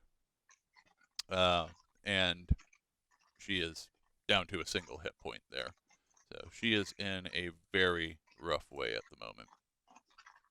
And that will bring us back up to Katya. Yeah. He's moved into my range. I'm gonna shoot him. Now, one thing you will want to do, because you are at a different type of range right now. Mm-hmm. Right now, he has actually come into what is known as reach. Uh-huh. That is actually slightly closer than close range. So Okay. now, does your gun have the close quarters quality? Yes. Okay, so you actually don't have any penalties for using it in a directly melee type of situation. So go ahead and take your shot. Let's see. The raider here. Oh, and that is going to generate an action point for all y'all. So you're back up to 4 again now at this point, which is none too shabby. And then you can go ahead and roll me damage. We'll see how that plays out here. 1, 2, 3, 4. All right. I have no effects. Correct. So, with that in mind, that 4 damage will... It's Raider 1. Yep, that, even with the reduction, will drop them down to a 0. So, that is going to leave Raider 1 dead as well. All right, and that covers Katya's turn. Well, unless you want to, do you have some kind of minor action that you'd want to take? Or do you want to add more? Well, you don't need to add more damage. Never mind. He's very, very dead. Yeah. But I do think she's gonna move closer to Doc. Okay. And that will bring us to Betty, who I believe will be taking some damage. Does it do it at the start of the turn or the end of the turn for that? The end of the turn, and so you do I have already another took 2 chance from the to- last 2. Okay, so you do have a chance, though, Yeah. to try to stop it from happening this time. I do. But what am I doing? Because the raider is right there. It's true. I mean, Right there. we do have it. Yeah, I suppose so. There are only 2 raiders left at this point, so. Yeah, it looks like you guys got it handled. I'll just go ahead and try and repair. And nobody minds. I'm going to use one of our action points. That seems prudent at this point in the Yes. situation, so. Mm. Pull us back down to 3. Yes. Thank you. All right, and yep, we got the 2 that we need. So you will not take any further damage. The injury is considered to be treated at this point. It's like the multi-tool is like jammed into the hole, like Pinching some There we go. hydraulic tube off. All right, perfect. And that would be your major action technically. So you do still have a minor action that you can take. I'm gonna move in next to Aiden and provide backup as needed. All right, that absolutely makes sense. So just so everybody at home can see, that is the new repositioning of the map here. And then that is going to bring us to Aiden. I keep chasing this raider. 'Cause now I'm mad. Close in distance and whacking again. I'll punch him again. He's whacking and whacking and whacking. He's whacking. Oh. Oh no, and a complication as well. Oh no. Well, do you want Yeah. to spend any luck to re-roll either of those? I would certainly suggest at least re-rolling the complication. Yeah. Yeah, I do. Hold on 1 second. Let me. You have Feel 2 like I luck have- left, so you could theoretically still re-roll both of them. Yeah, I feel like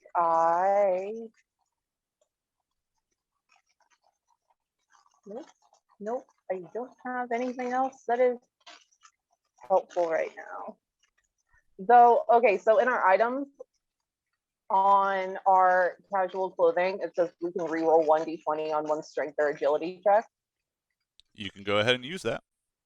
Yeah, I'm gonna instead of using luck. All right, instead of using the luck. All right, not a problem. Okay. That still wasn't a success, but it's not a complication anymore, so Yeah. that is positive. And since you haven't used the luck yet, you could still re-roll both of them if you wanted to. You know what? I'm gonna do it. Are you gonna re-rolling do it. both? Yeah, I'm gonna reroll both. All right, that'll put Aiden down to 0 luck left, but Oh, okay. Well, this is like the epitome of no luck. so we're seeing what bad luck looks like. Mhm. That's why it's called misfortune. So unfortunately, yeah, Aiden, you go in to take a swing, but the raider is able to kind of use their gun and kind of keep you at bay a little bit. The floor back here is very greasy. Yeah, you're not walking on the mat. You're just walking on that Yeah, nasty you linoleum. need Oh, gripping shoes. This place could use a once-over with some Abraxo, that's for sure. So that'll bring us to the Raiders then. Raider 2 is going to once again keep backing off, but I think they want to stay in the zone, so they're going to back up directly to the door and then take the shot because they need to be at close range.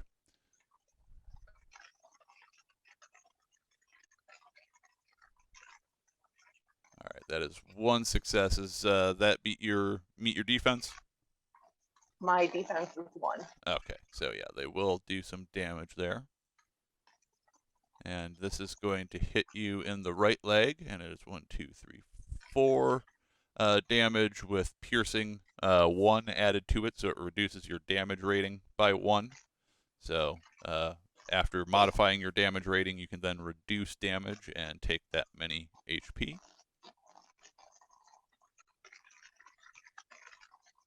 And thankfully for you, that wasn't enough to deal an injury, so you are still okay there.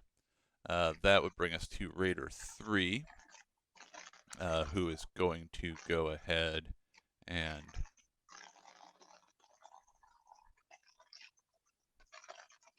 I think we're going to go ahead and come down to here, close in 1 range, and take a shot at Doc.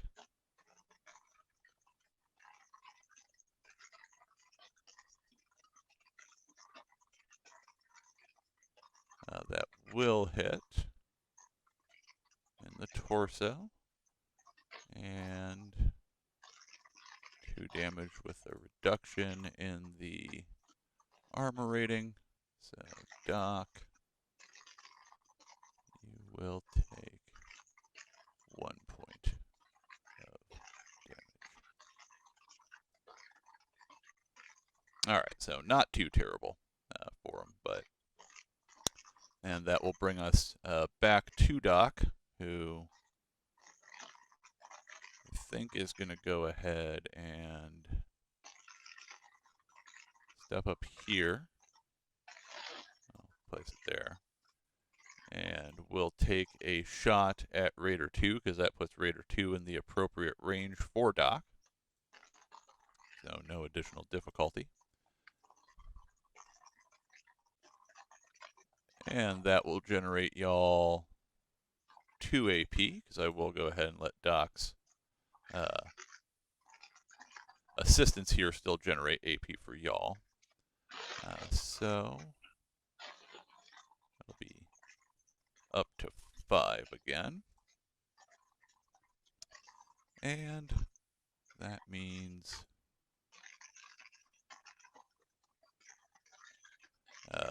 that's going to be a dead Raider, is what that means. Raider 1 is going to definitely be down to... Head goes squish. Raider 3, not Raider 1. Raider 3 takes a shot to the chest there and just blows back onto the floor, no longer moving, and is out of the fight. Katya would get hit with the red mist. Yep. Oh.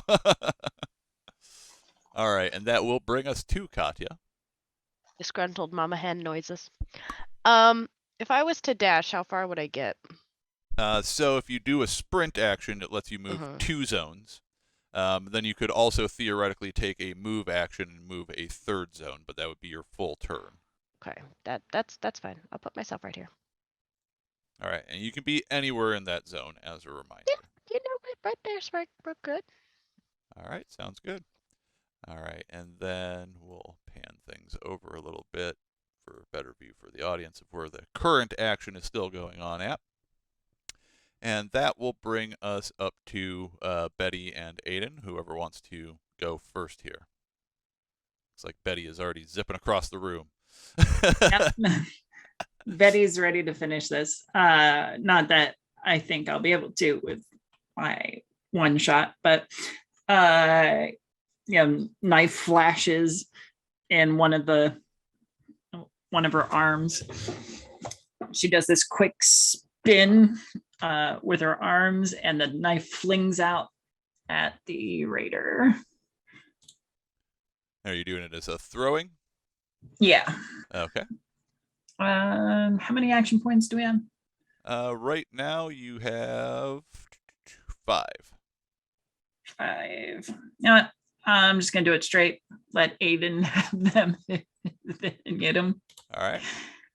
Hey, there we go. All right, that I'll is take enough that. to hit. So you can go ahead and roll me a damage. Woo! Piercing 1. All right. And yeah, does that have any rate to it, by the way? it does not. Okay. So 3 with nothing that they can use for absorption there, unfortunately for them. So Raider 2 Time to chop the onions. now down to half health, but wasn't quite enough to hit them with an injury or anything. And that will bring us to Aiden, obviously. All right, let's try this again.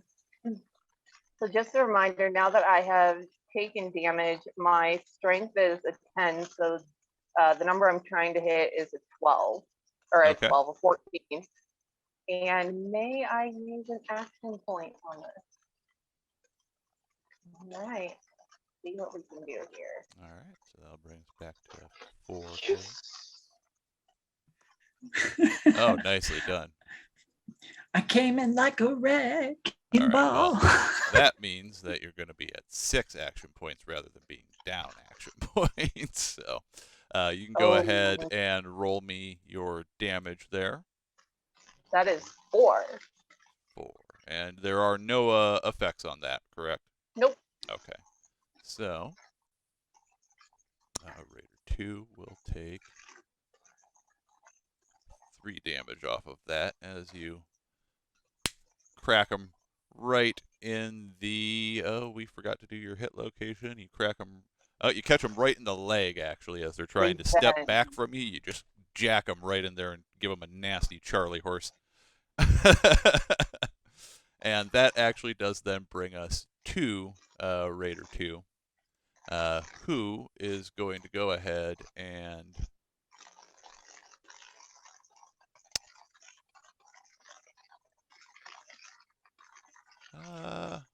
start trying to run, actually. They're going to go 1, 2, 3 zones of movement. And are going to run out the back door of the building. The question then would be is, do you intend to pursue? I mean, I would kind of like to, yes. All right. Well, you are welcome to do so.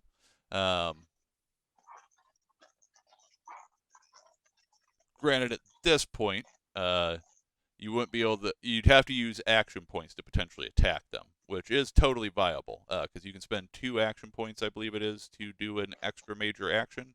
If anyone wants to just double check that and make sure I've got the number right, but that means you could do a sprint followed by a move, potentially, Aiden, and that would get you into the same zone again, and then you could spend AP to make an attack while you were in that zone. But that will bring us back to Doc, who is going to do a move and come over and take a look at Betty, actually. So, Doc. I'm feeling better. Maybe. Less than 50%. All right. And repair. 2 dice. No, he wasn't able to patch anything up any further anyway, but he does start. I think it takes like an hour or so to heal or to repair and heal hit points. Fair enough. Well, he does start fiddling around with some stuff there, and that will then bring us to Katya. Heck yes, I'm following this guy. Rude. All right. So, your weapon, you want to be at close range, which means you need to get into the same zone as him, which means you could do a sprint followed by a move, and then you also, much like Aiden, would have the option to spend some action points to make the extra major action of doing an attack. May I use one to shoot him? I believe you need 2, as I recall. Let me just double check that, make sure I'm not crazy. Yes, please. You know me in numbers. Additional major action. Yeah, I is 2. I think you're correct. Yeah. So yes, you would need 2 for that, but as long as the group is okay with it, you can absolutely do that. Okay. We do the shooty shoot and hopefully something hits. All right. Oh. Nicely done. Nicely done. That will definitely hit, and it's actually going to regenerate 1 of those action points that you spent out of the 2. So that'll pull you back up to 5. And go ahead and let me see what we got. I did. 1, 2, 3, 4. That is, enough to drop the Raider at that point. So Raider 2 is down to 0 HP and drops to the ground after a shot to the leg. Shot actually. to the heart. Must have hit the what is it, the femoral artery? Yep, goes and down bleeds to a out. shot to the leg and bleeds out on the ground. All right, and that will cinch up the combat situation here. So, as combat's finishing up there, Betty, things go a little scrambly for a second. Look at all the snow. It's only just for a moment, and then suddenly you everything in your vision comes back to clarity there. But you no longer feel yourself compelled to stay with your new husband. And Doc looks up at you and says,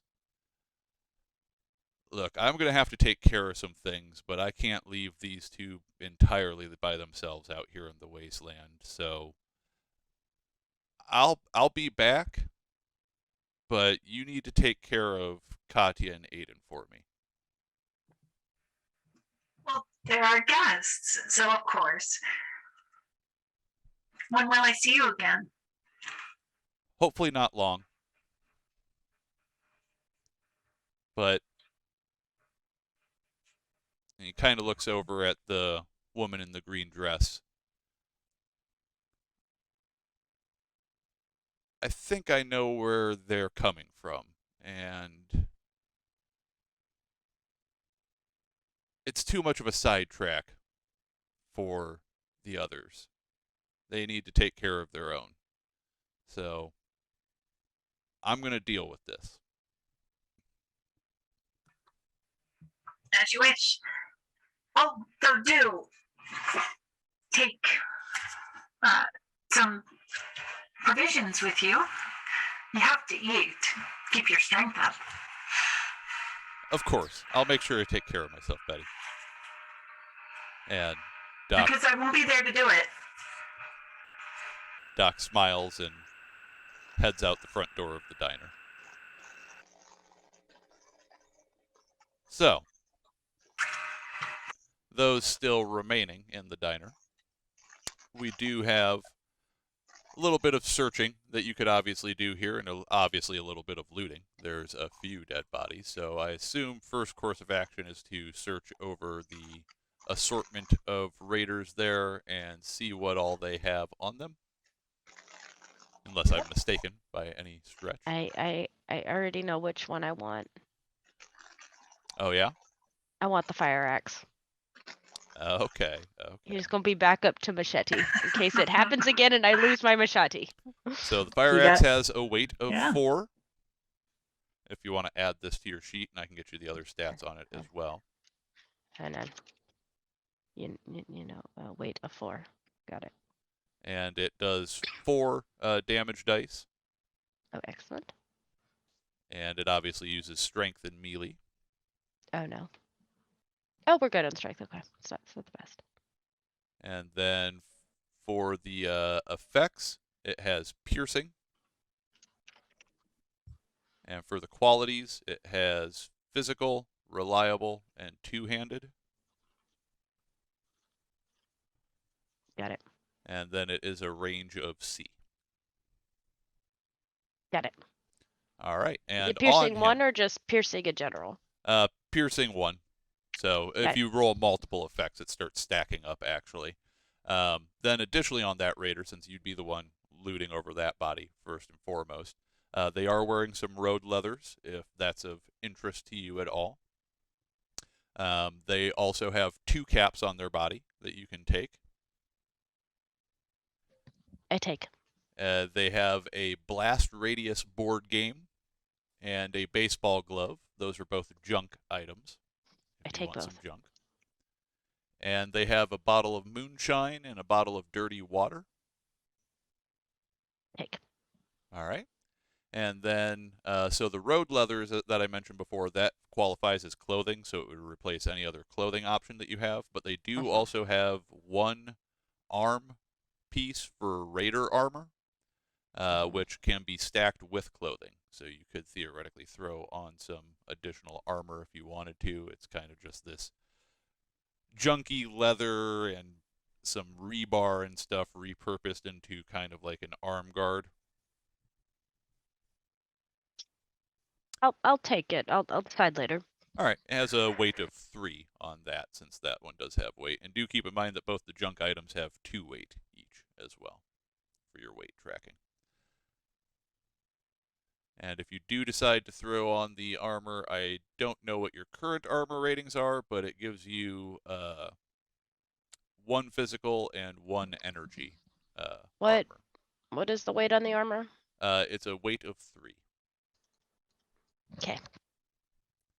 But if you don't have any energy protection on your arm currently, you could add 1 point of energy protection to one of your 2 arms. I'll have you go over the sheet with me later. Okay, not a problem. So that'll loot off Raider 1 entirely. So they are pretty much done and done. Who's hitting what other corpses? I'd like to go for Raider 2. Raider 2? All right. So they did have a pipe bolt action rifle on them, which has a weight of 3 if you wanted that. They are also wearing tough clothing, which would replace any clothing that you might potentially be wearing. Okay. And then they have a 8 caps in total on them. Taking that. They have 10 rounds of 308 ammo. Taking those too. All right. They have a sensor module, which is junk Interesting. if you want that. Junk, as a reminder, does weigh 2. And then they have a bit of armor. So they have 2 raider legs and 2 raider arms. If you want to take all of it, it weighs 12 in total. And it would be able to provide 1 physical and 1 energy to both your arms and both your legs if you want to slap those on now. I think, yeah, I think what we have currently is better than that. Okay, fair enough. So I'm going to take the caps, the rounds, and the junk. All right, sounds good. Does anybody else want the raider armor off of that raider before we consider him fully looted? All right, so fully looted. Anyone hitting raider 2 or I'm sorry, raider 3 or 4?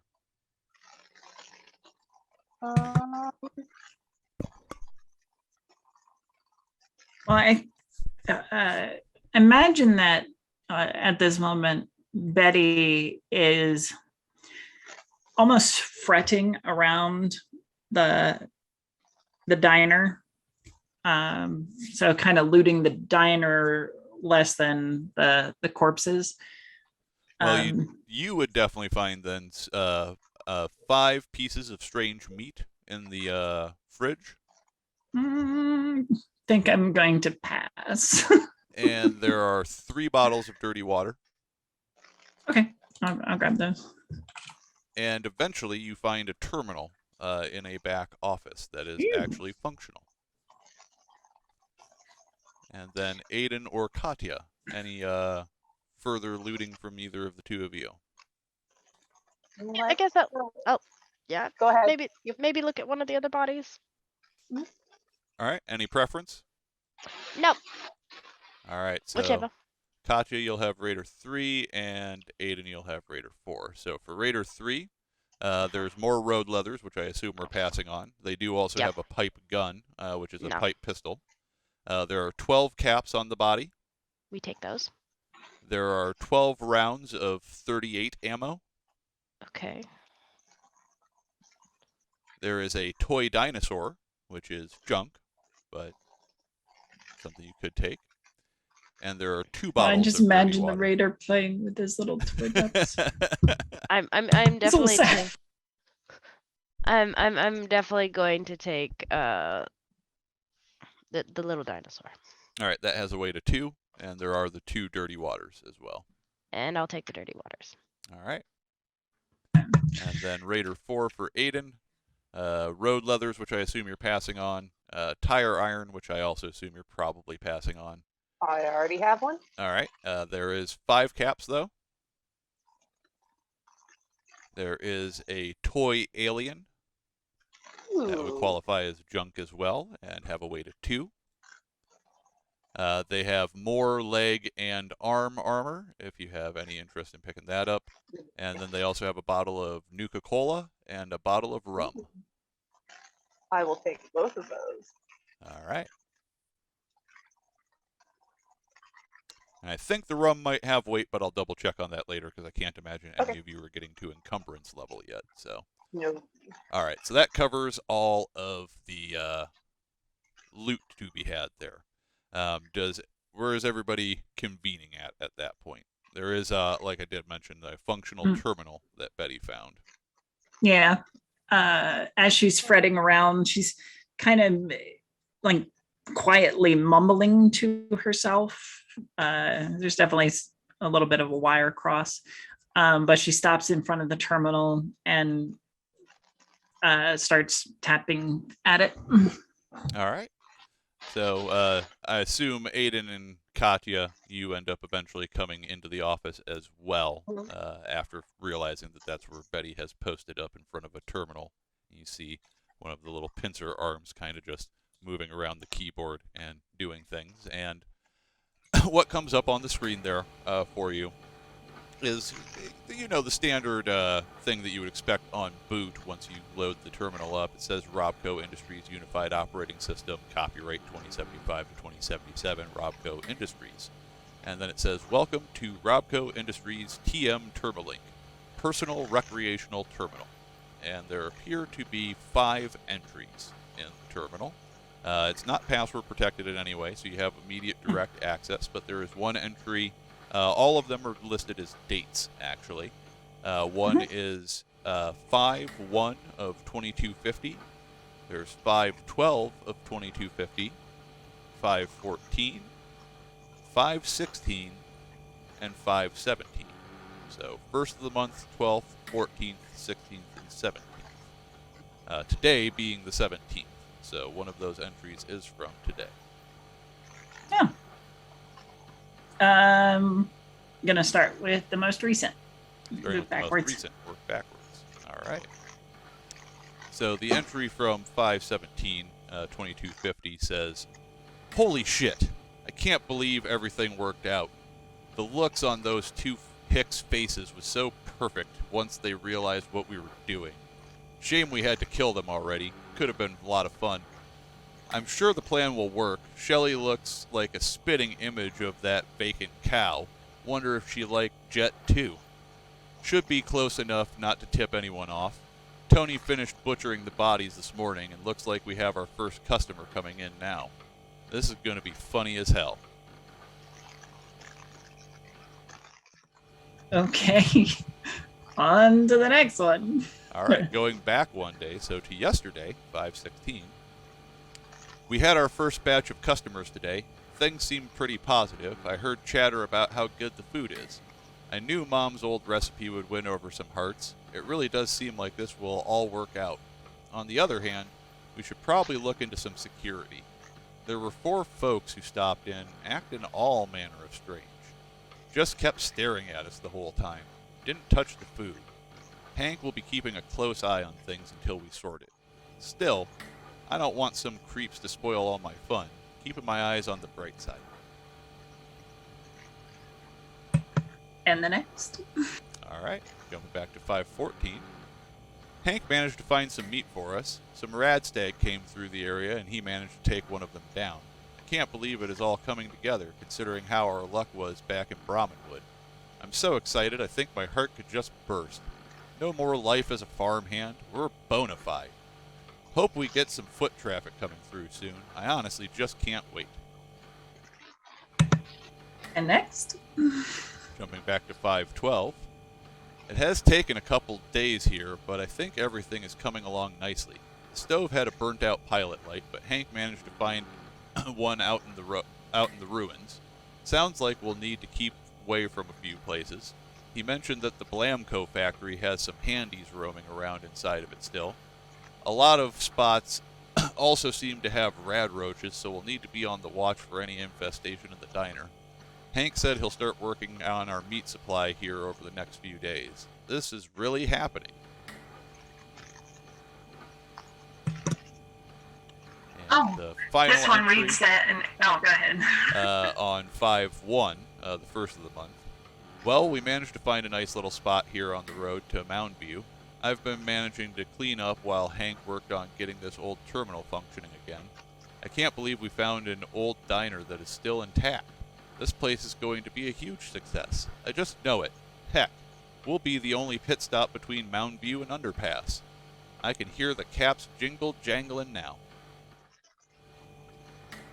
That one entry mentioned other models of robots in Blamco. We could get you food and me parts, potentially. Unless you think we should move on. I think food and parts is kind of ideal right now, considering you look like you're hurting.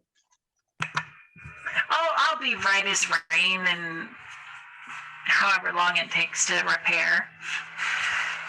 Yeah, but we could speed that along a little bit. Mhm. So after all the looting and all of the looking over the terminal, it'll bring us to about 8 a.m. Now at this point in Game World. And let me just double check to make sure we don't have any issues popping up there. Nope. All right. So, Question. The suspect meat, is it still in the fridge? yeah, there's still strange meat in the fridge. Does the stove work? Yeah. She's gonna throw it on the stove to burn it, so no one can eat it. Fair enough. So Katya gathers up all the strange-looking meat and turns the grill up to its highest setting and dumps it all on there. And it starts making a just terrible smell after a very short period. Just so nobody else eats it. It just seems wrong to leave it without anybody else knowing what's going on. All Yeah, right. that's gross. So what's the group thinking here?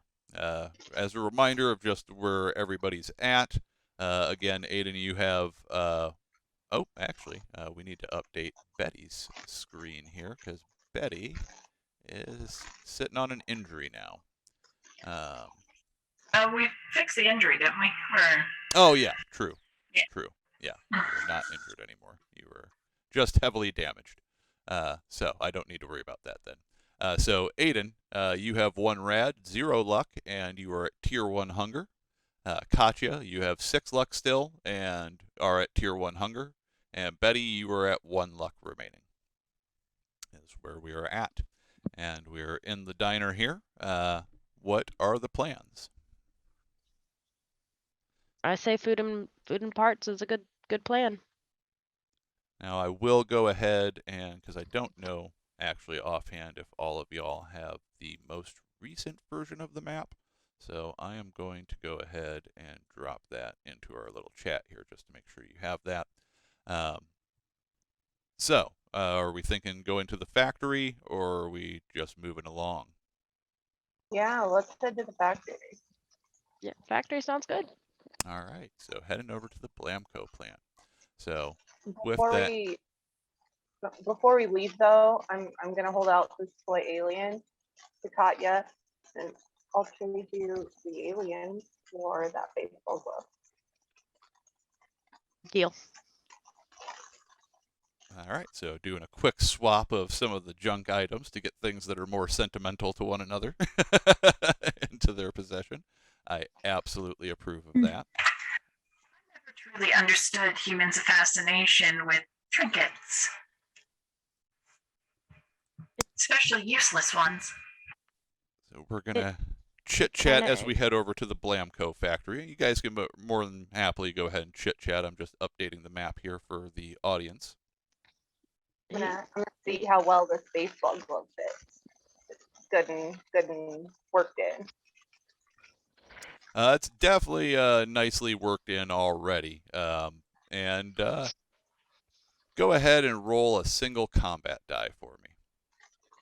Ooh.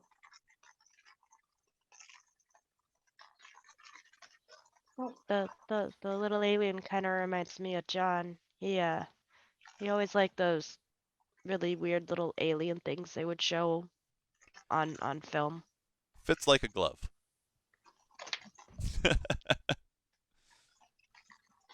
All right. So by the time we get over to the factory here, it'll be about 8:10 in the morning. And before we dive in immediately, a little bit of minor housekeeping now that we've gone through a little bit here.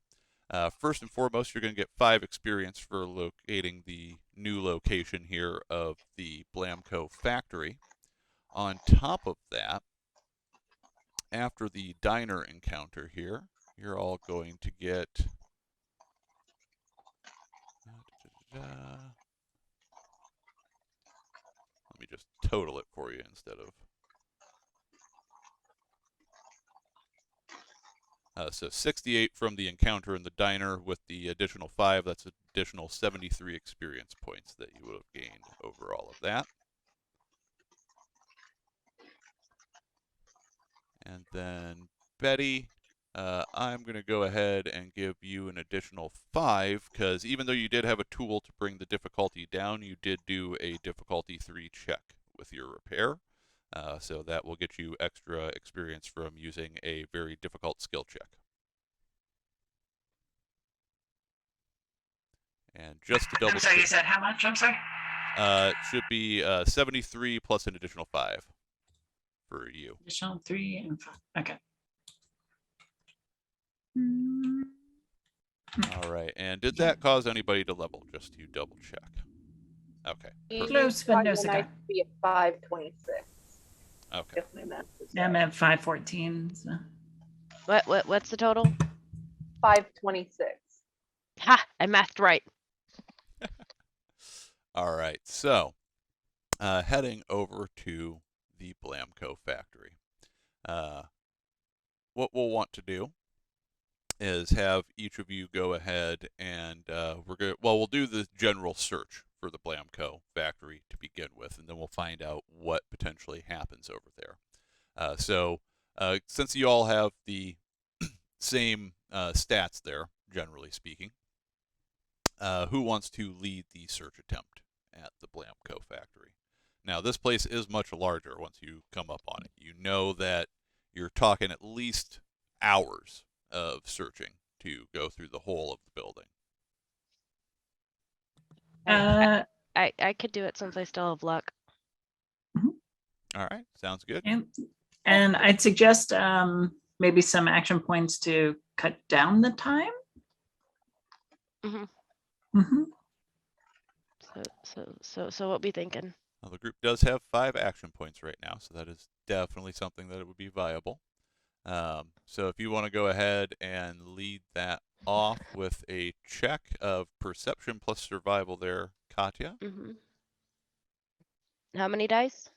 1? 2, unless you are using any action points to get additional die as well.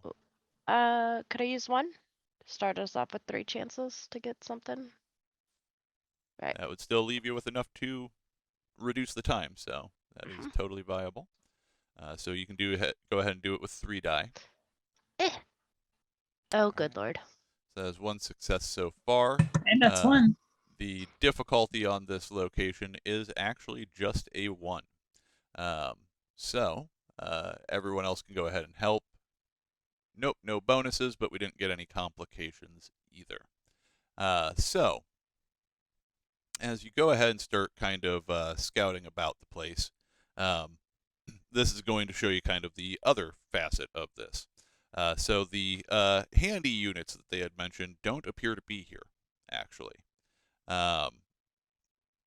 You're not sure if they might be somewhere in the surrounding area, or if someone possibly did something to them, or what have you, but you don't find them in the building.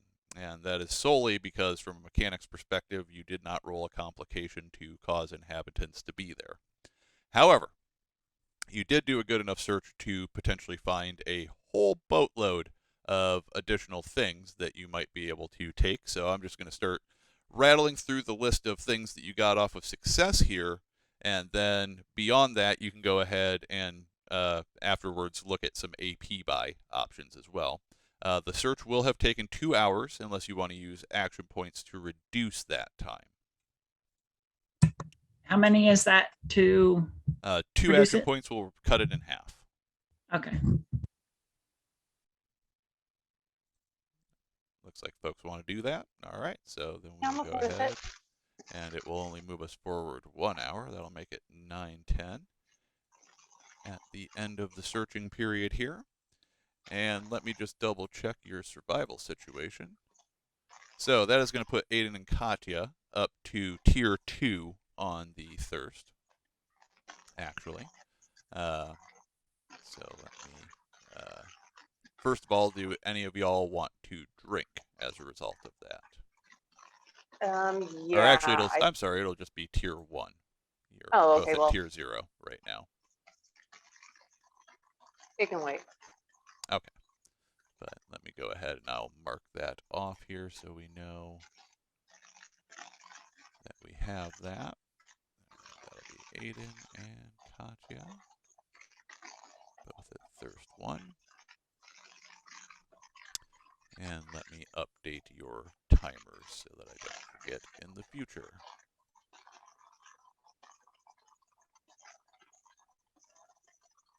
Okay.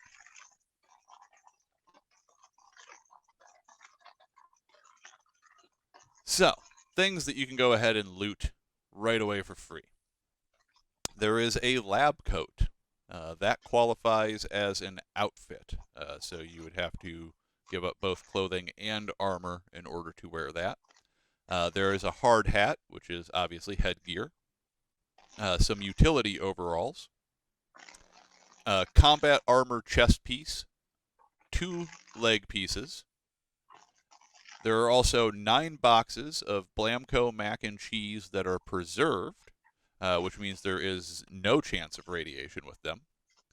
There are 2 purified waters, 3 Nuka-Cola, a Nuka Cherry, a Med-X, a diluted Stim Pack, a diluted Rad-X, a tin can, a toy alien, a Giddy-Up Buttercup, a locket, a basketball, and a toy truck. I did not get all that written down. I will send it over in the chat so that way you guys can pick and choose what you might want off of that listing. Okay. I figure the fleshy, meaty people will want the armor and such, and I'll let them fight over that, as well as the food and water. And medics and stim packs and everything else. I'm probably going to gather up the tin can, the Giddy Up Buttercup, the locket, and the basketball and toy truck. All right. And each of those will weigh 2 as normal with junk items there. And then offer the toy alien to Katya. She will take it. Okay. All right. Because they just remind her of her boy. She go put them together. You can take the toy alien, add it to your inventory there so that you have 2x of them, which will bring the weight total up for that to 4. And then, yeah, anything else on that list of interest there? There is headgear here for the first time. The 2 leg pieces are to the combat armor. Yep, so there's a combat armor leg, another combat armor leg, and a combat armor chest piece. What are the stats on that? That is...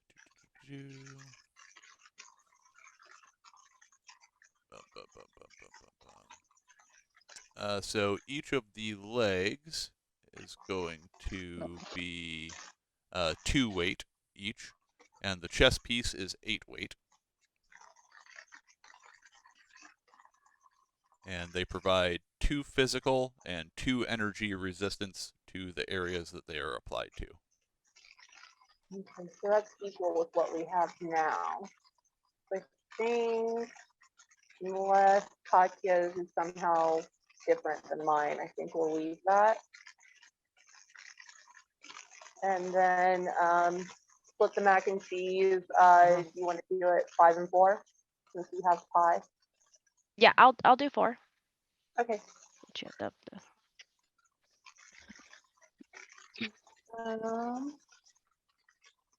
One of the purified water each.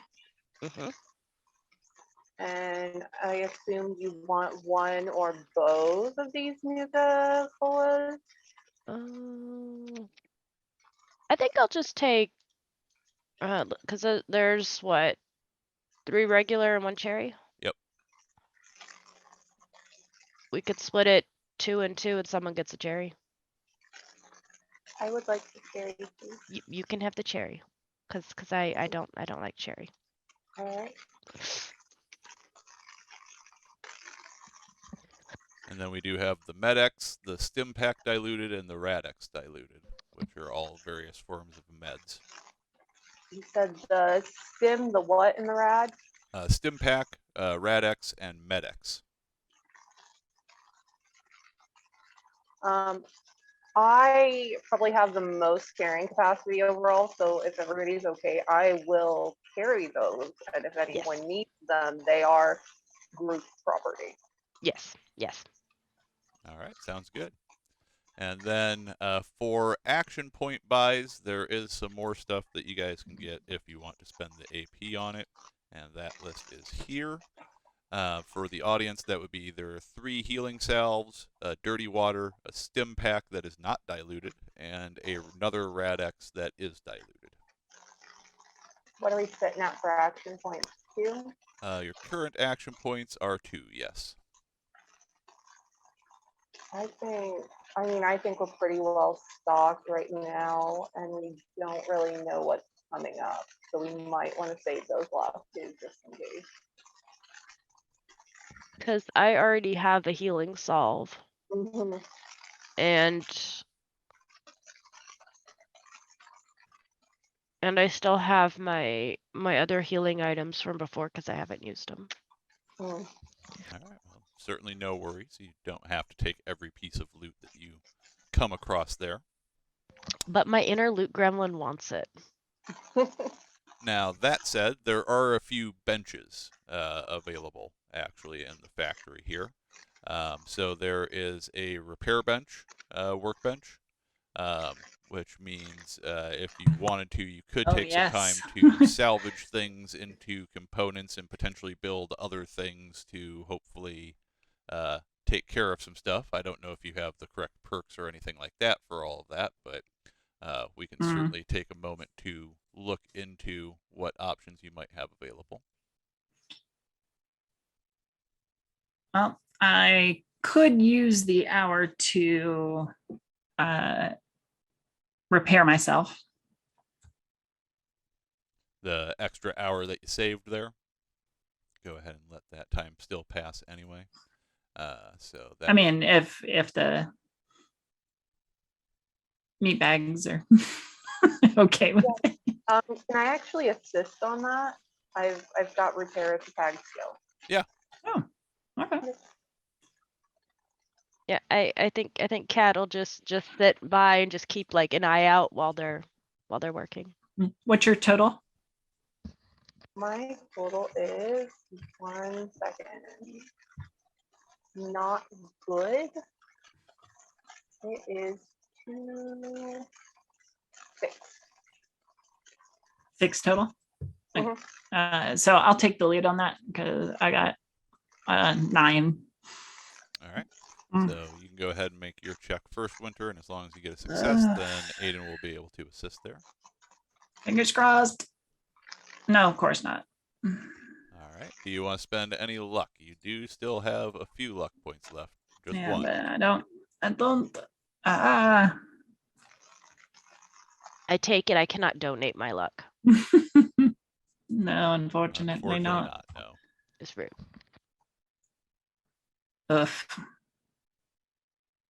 No. I know it's my last luck. I don't know when I'll get them refreshed. So It is a fair concern. yeah, no, I guess We have 2 action points left. You would need to do that before the roll. Okay. Now we would have to make a new roll and take another hour. Yeah, I don't want to. Let me see.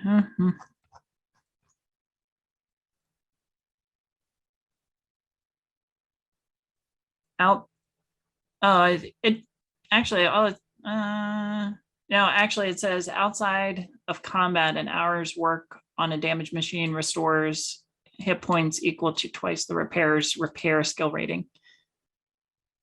So it doesn't even look like it requires a test. What page is it? Page 34. Oh, of course, my Adobe is being baby. Reopen.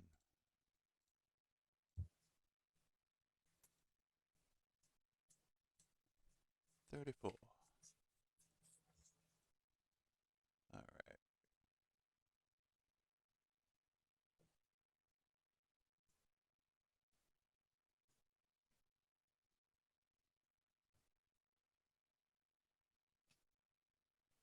It does still say it needs an intelligence repair test with a difficulty of 2, though. Oh, that's for the first aid action, but I will defer to you, of course.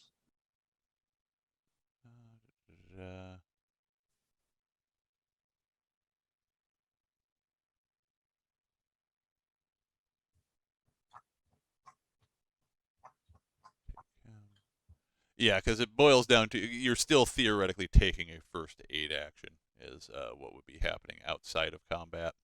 Um,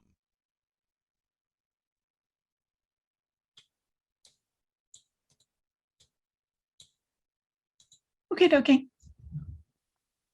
Well, I suppose it wouldn't hurt for me to try then. Well, it'd be another hour of work. Fair. So, which, to be fair, after the first hour, it's not like you guys are hungry or thirsty or anything like that. So it would just be a little more time in the day ticking away. Sometimes that's necessary to take care of yourselves. You know, an hour's an hour. It's fine. It's all fine. We're chilling. Okay. okay. You are in a stable location right now. Nothing seems to be messing with you. So Well, I guess I'll just have to make another roll then.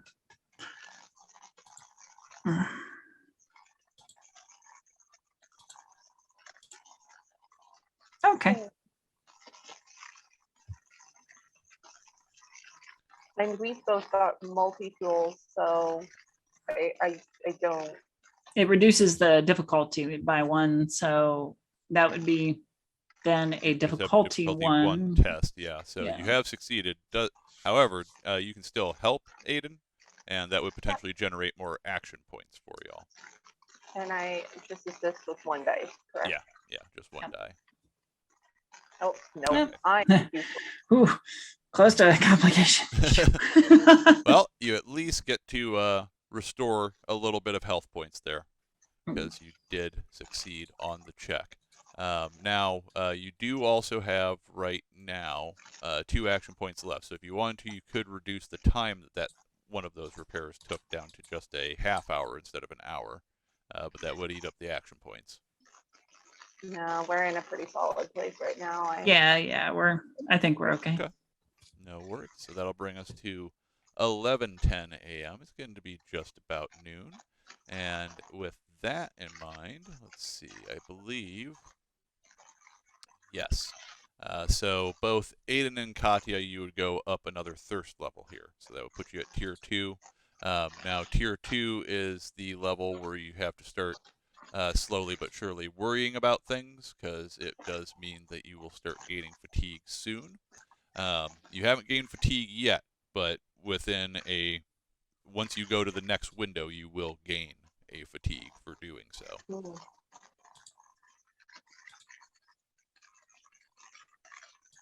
Or either one of you wanting to drink at that point. Yeah. I think so. I can't real quick. I don't have my book with me at the moment. You can offer the dirty water that I picked up from the diner. I was actually very curious about this Nuka-Cola. I mean, I know it's probably worth a lot, Oh, that too. Yeah. but I am very curious about it. Yeah, Gotcha. that's what I was thinking. I was like, I just want to try this Nuka-Cola, see what this is all about. All right, so let me pull up the details on the Nuka here real quick. For one, for the thirst side of the coin, it will push you back 1 tier, just like drinking dirty water would. Then, additionally, the Nuka-Cola regular will heal 2 HP, immediately give you 1 action point, and potentially give you radiation. And each of the Nukas do cost 1 carry weight, just so you know. Okay. The Nuka Cherry will heal 3 HP and immediately give you 2 action points. And also 1 cap. So you would gain a cap for drinking each one. I'm gonna go with the cherry then. All right. So that will get you 3 HP, and we got 2 action points. And go ahead and roll a single combat die for me.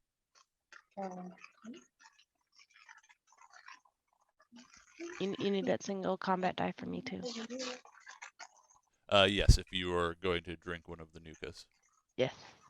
No effect. Okay, and no None. effect. So neither of you gain radiation from it, thankfully. You will each cure up 1 thirst level, which will leave you at just the tier 1 instead of tier 2. So you're both still parched, but you're not thirsty yet. Did you say the carry weight on those was 1 or 2? What's that? Did you say the carry weight on those was 1 or 2? 1 each. Thank you. Remember, user not found. Used to love Nuka-Cola Cherry.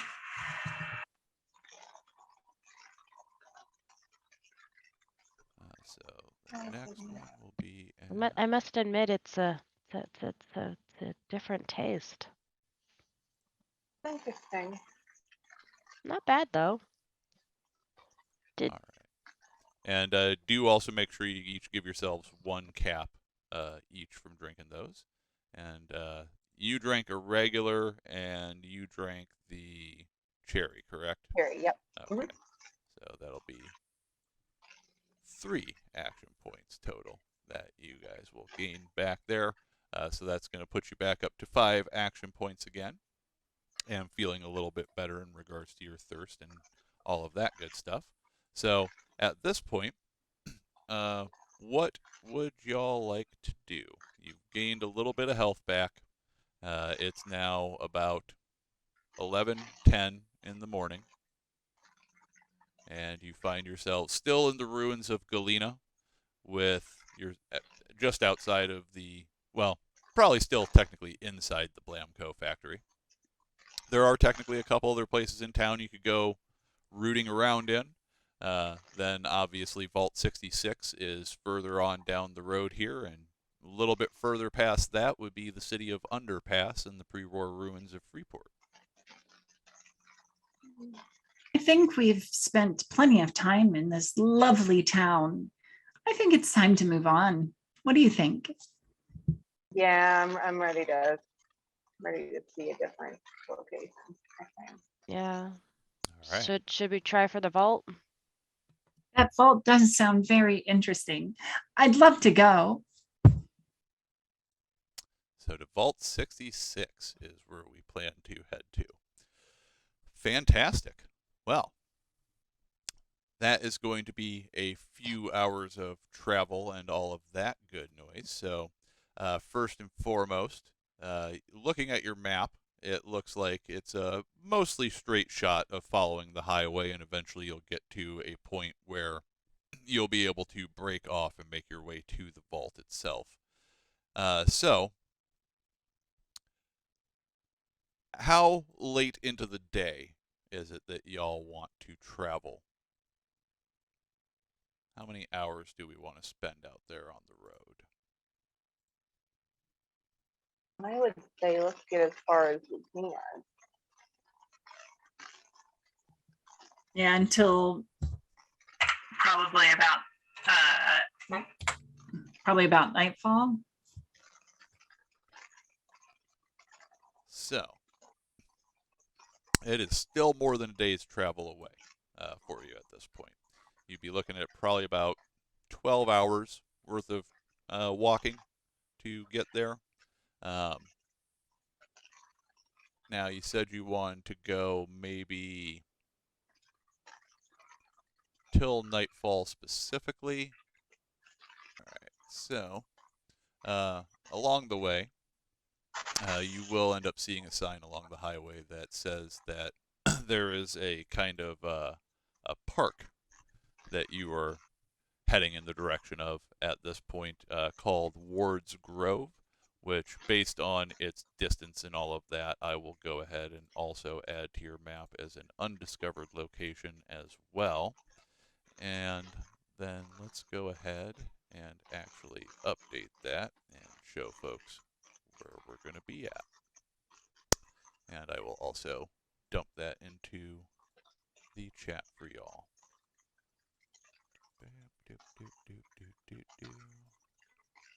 Alright. So as you can see, at this point they've gone ahead and trekked along a good ways from the ruins of Galena there in the upper left-hand corner of the map, and are now making their way towards Vault 66 and the park where the little cursor shows them at. And at this point, what we will do is we're going to pause the story here, and for the start of next session, Where we will pick up is either right at this point, or I'm also going to make a couple of random encounter checks for the trip along the way. We may jump back just a small period and deal with an encounter of whatever kind we might find, and then we will deal with, camping for the evening and then pressing forward onto Vault 66 in the next episode. So, we certainly appreciate everybody coming and hanging out with us for the show once again. We do have 2 more episodes left in this opening season here, where our Vault Dwellers are off looking for their thermal control chip and likely soon to find themselves drawn into something much, much bigger in these windy wastelands. So do stick around, and I am also going to go ahead and just announce here real quick at the closing that we have decided that there will be a season 2 of this series now at this point. So even though we are stopping after 8 episodes, we'll take a little break and then be coming back with hopefully all the faces that you see here, plus some faces that have previously been on the series but have had to step away in the interim.